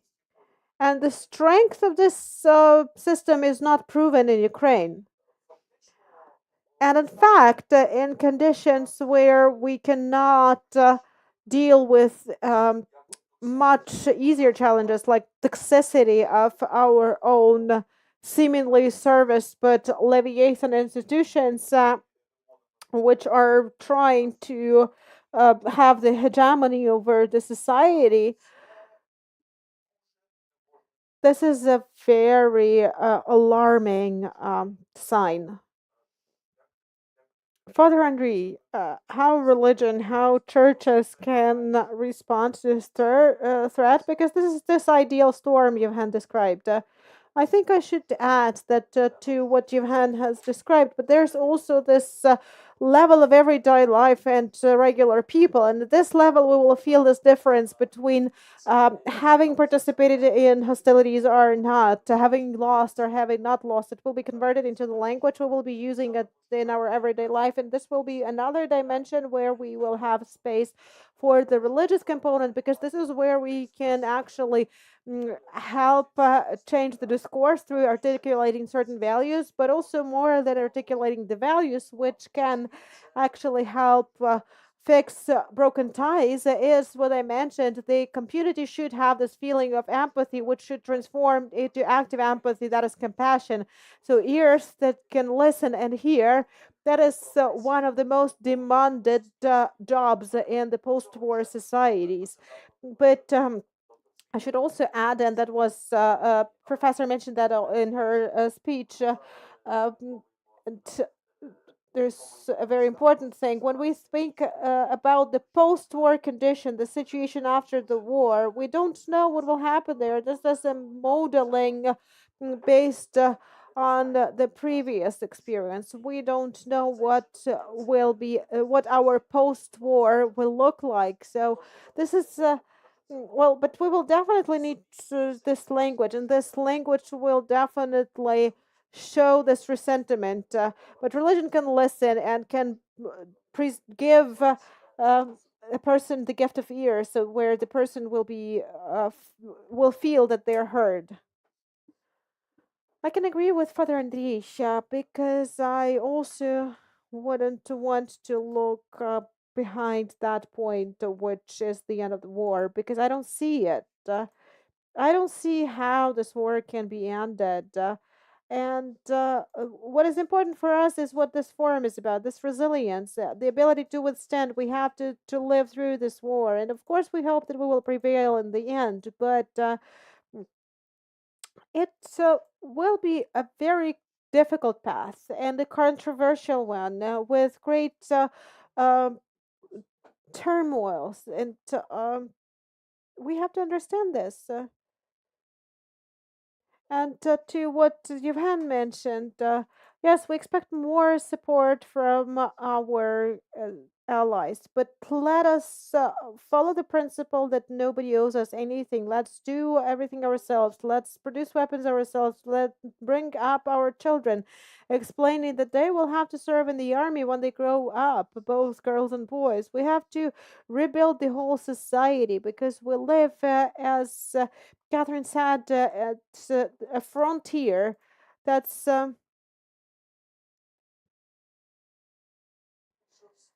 At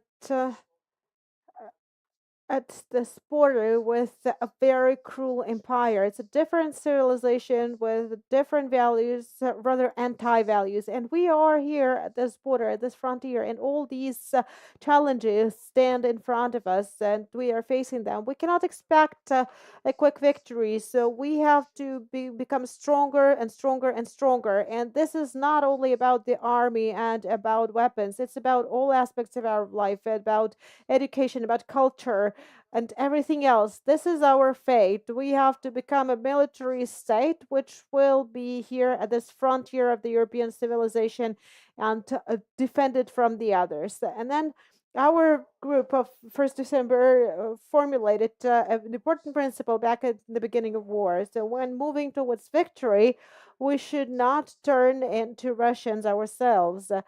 So returning from that part, acquiring liberal values, political correctness, multiculturalism, and going back to those anti-values which were mentioned in that right column, that would be a horrible price to pay. And this is that's the divide you mentioned. And there are many things like that, and we see them right now. We don't have to wait until the war is over. We see the threats now, and it's not only exhaustion. We have no right to hate. We have no right to retaliate because this is not productive. We have to be able to fight. I know the Israeli army, they win in all their local wars without the prospect in the total victory. But you cannot prevail, 300 of Arab countries, so they win local battles, but this is also an existential war, just like the one we have. This is a war of two civilizations, of a democratic one and anti-democratic one. We haven't noticed how in the first year of this full-scale invasion, our war turned from purely imperialistic one, which started back in 2014, into a civilizational one. We are supported by 55 countries, including Argentina, who joined recently. Russia is helped by North Korea, China, Iran, Syria, Venezuela, somehow, Belarus. So this is the war of two civilizations. It's not that full scale for everyone to fight against everyone, but both sides participate, and this war is not inspiring. And on the contrary, I see that in both civilizations, with unfortunately clashed in our territory, they have gigantic resources. They say that the war will be over when resources will be depleted, but there are huge resources on both sides. We are not fighting at the cost of our resources. To a great extent, we are fighting at the cost of the Western resource, which is provided to us. Of course, we would like to have more, but we have to think about all these things. We have to understand those things. Because as I've mentioned about the Israeli army, they are very well prepared. Their special operations soldiers prepare not 3 months, but 21 months, so that they serve for 15 months. They have no hatred. They just do their job and do it well. Every soldier is not someone who has to be commanded or something. They have a goal and they pursue the goal. They do their job very well, so we have to do the same. Thank you, colleagues. The formula of resilience is not to lose oneself. Oleg Turich. Thank you. I would like to thank all the speakers and first, mainly the organizers. It's difficult to, argue against these things because there are many relevant ideas that were voiced. So I don't have a question. I just would like to add to what been said, because these are very fresh impressions of mine from a conference in Krakow, which is organized by Christian Democrats from Europe. And the topic was whether Europe has already got used or maybe got fatigued of war. And quite recently, I have returned also from another conference of Catholic universities. The topics are religion, security, Europe, and so on. So my impressions, these are very fresh impressions. To what you, Johan, mentioned, that people in the West think that Ukrainians will withstand. Unfortunately, not even everyone thinks like that. Most probably they think that it has to be stopped somewhere, and it has to be stopped somehow, so that because we are tired of that. So we have to go back to some kind of coexistence. So everyone understands that Russia will keep existing, and they are more afraid of China than of Russia and those circles. But I would like to mention once again that this is not everyone. There are many people I met who, especially in military circles and especially, well, the retired generals, they have a very good understanding of what Russia is and how they are fighting and so on. So this is rather my feeling. So we have to work with this group of people in Europe who does not have a clear-cut understanding of the fact that Russia will never stop, that it's not about some piece of Ukrainian land, that Ukraine doesn't even care about destroying Ukraine as such. It's about different things here. And we have to work on this. And I think this is one of the most important tasks which will help us become more resilient as a country. But what concerns the internal things, this is my observation again from outside. Among people who found themselves in Europe right now, I visited many communities of ours there. So in Antwerpen, during a Sunday liturgy, Roman Catholic Church, full church. That means that the priest there works very well, because I don't think that it's everywhere. But on the other hand, you can imagine how many people are there. And these are just those people we know. But if we speak who they communicate with, they're among a great mass of people who left the country and have Ukrainian passports. There are still they still have this impression that this war was caused by the Western Ukrainians, and it's so strong and it's multiplied there. And I'm sure Russia will be using this.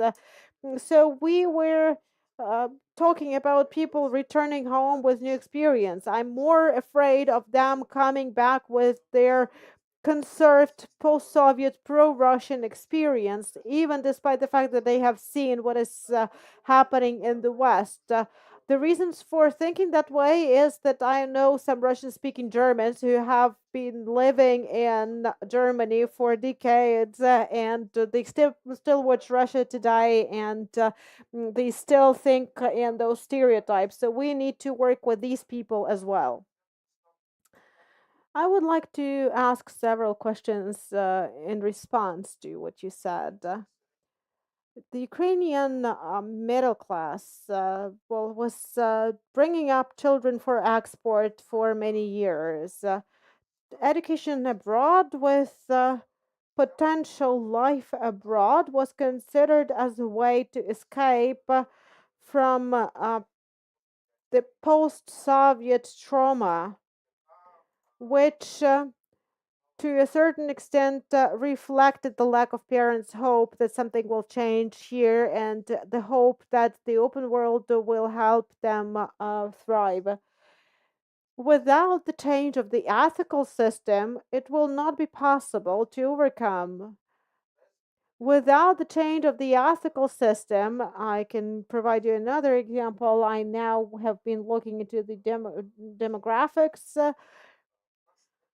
We will not have other options to recover the population other than through migration. That means that many foreigners will become Ukrainians in some time.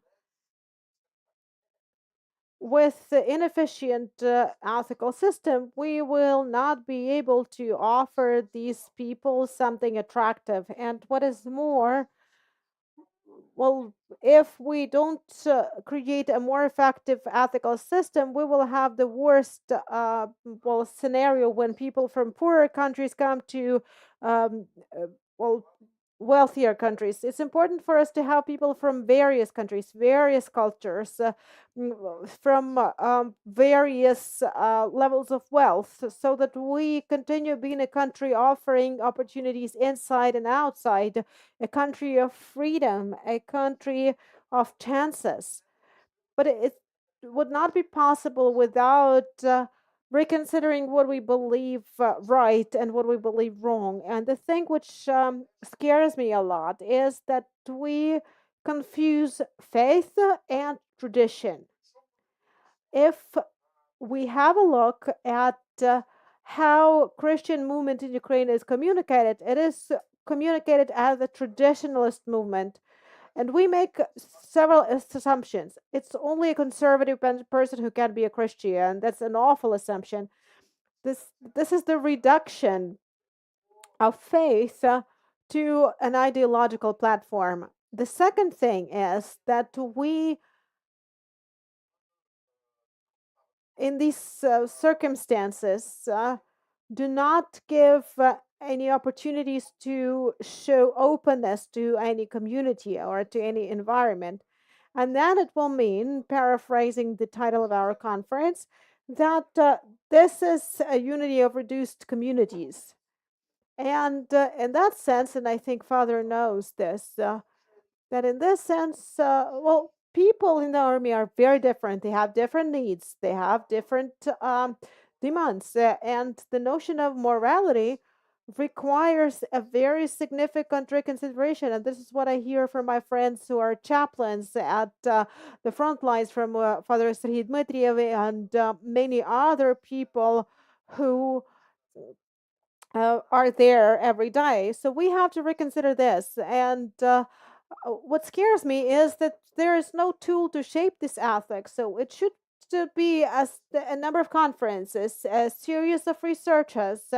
It should be a continuous dialogue. It has to be a very intensive discourse. But we are just, recording the present state from time to time. We say it hurts us, and then we do nothing after that.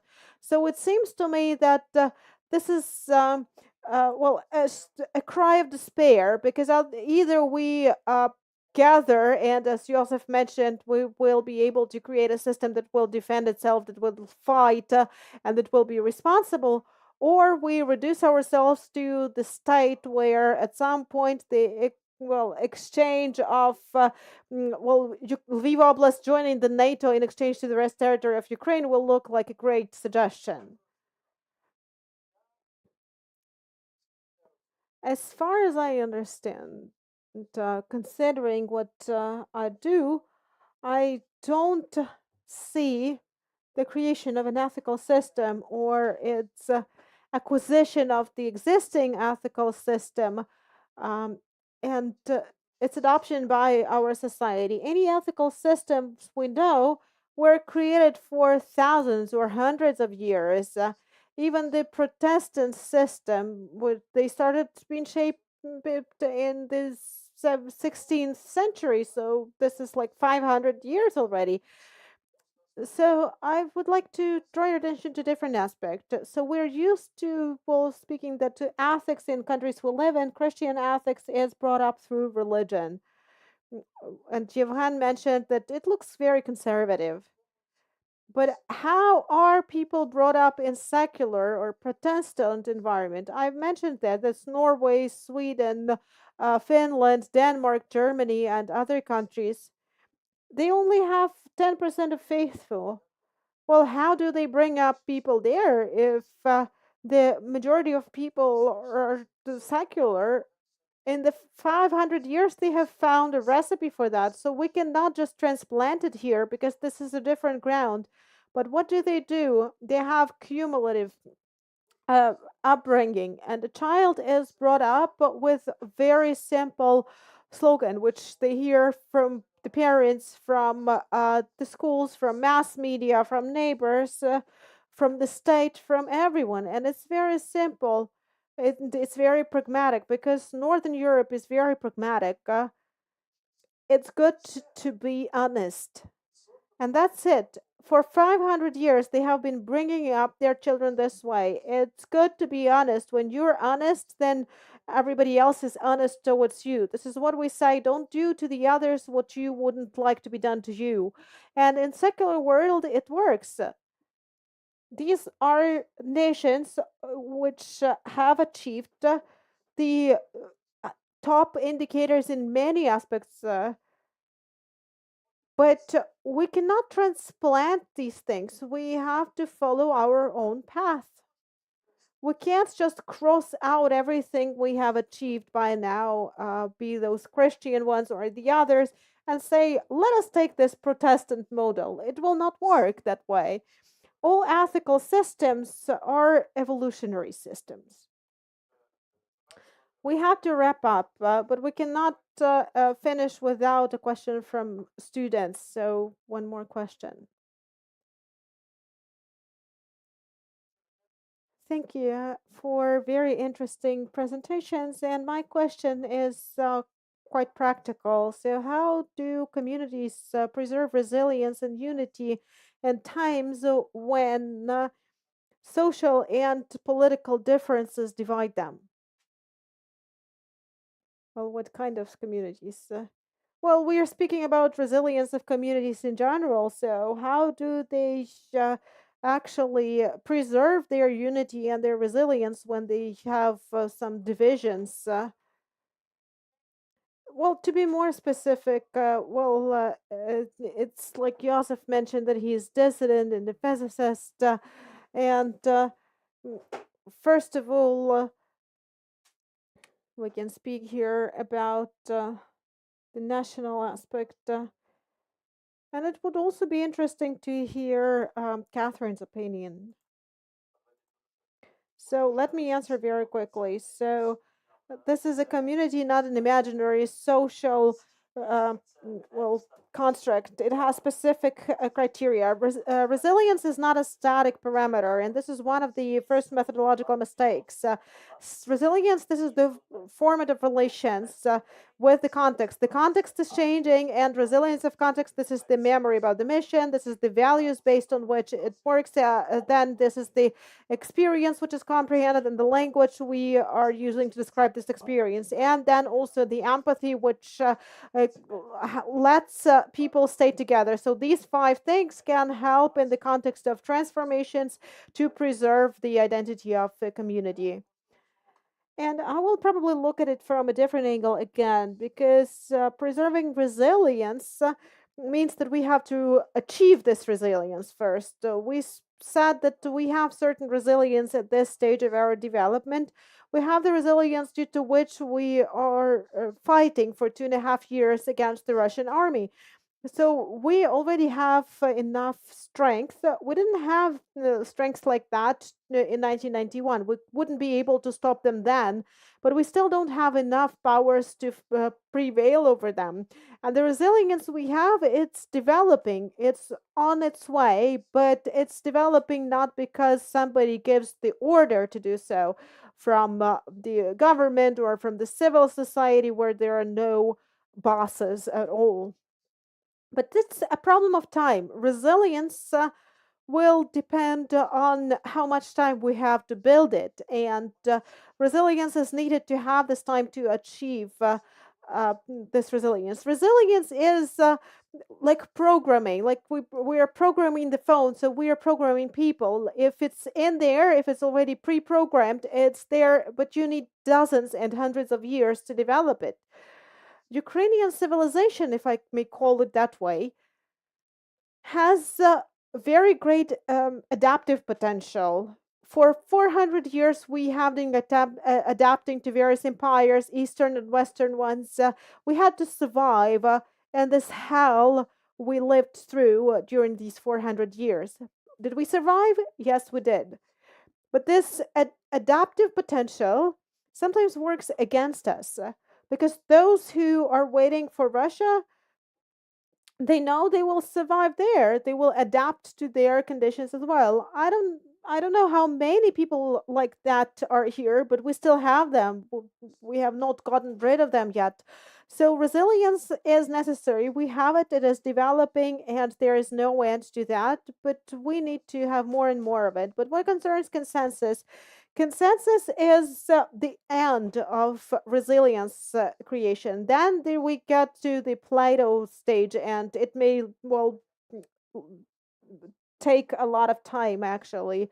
But we need to create this identity, and then it just moves horizontally and to just exist as it is. Professor Warner?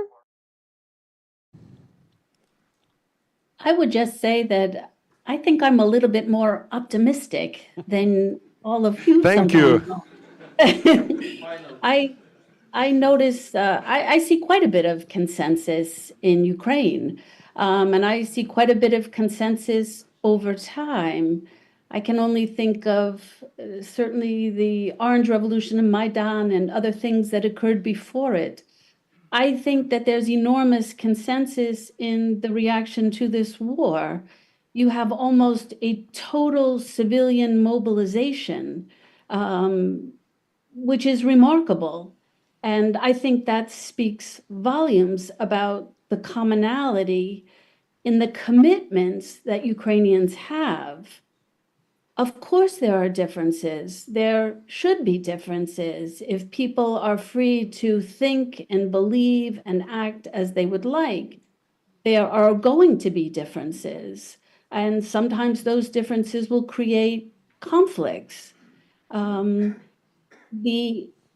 long as there are legal guarantees that allow for people to coexist, then I think there is a prospect for empathy to develop, and empathy is really essential.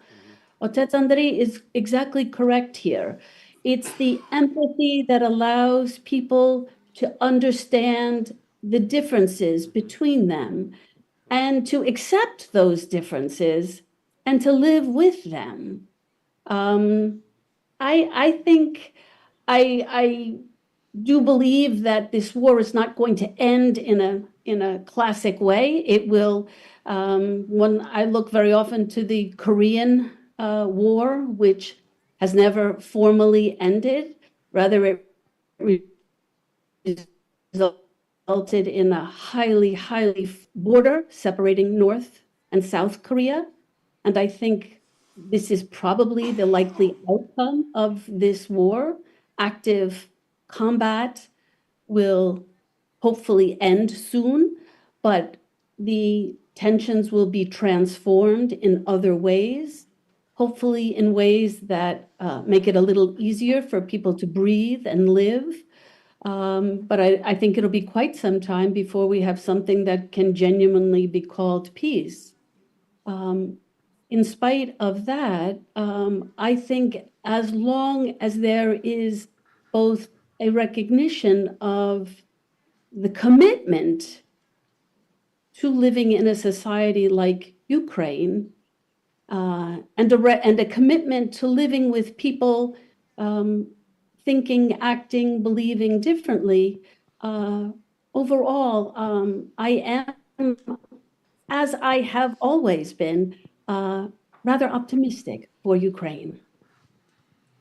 Дякую. Друзі, ви бачите, Dear friends, I have two microphones in my hands. That means that we have reached the end of our discussions finally, and I think that you have learned many interesting things for yourself and have made a good conclusion. And the conclusion of mine is that I will never be entrusted with moderation anymore because we have taken too much time. But let us thank all the participants of our panel discussion. Thank you, Taras, for great moderation. It was very lively and very interesting. Our conference is not typical because when you come to other conferences, you get answers. And at this conference, you only get questions, more and more questions. But I think this is also a task of ours to look for common answers and for common actions. I would like to remind you that this is just the first meeting of ours, and the next events of our ecumenical week will include 12 other discussions like this, and we'll be speaking about the history of resilience in times of war. We will be speaking about the stories and testimonies creating our communities.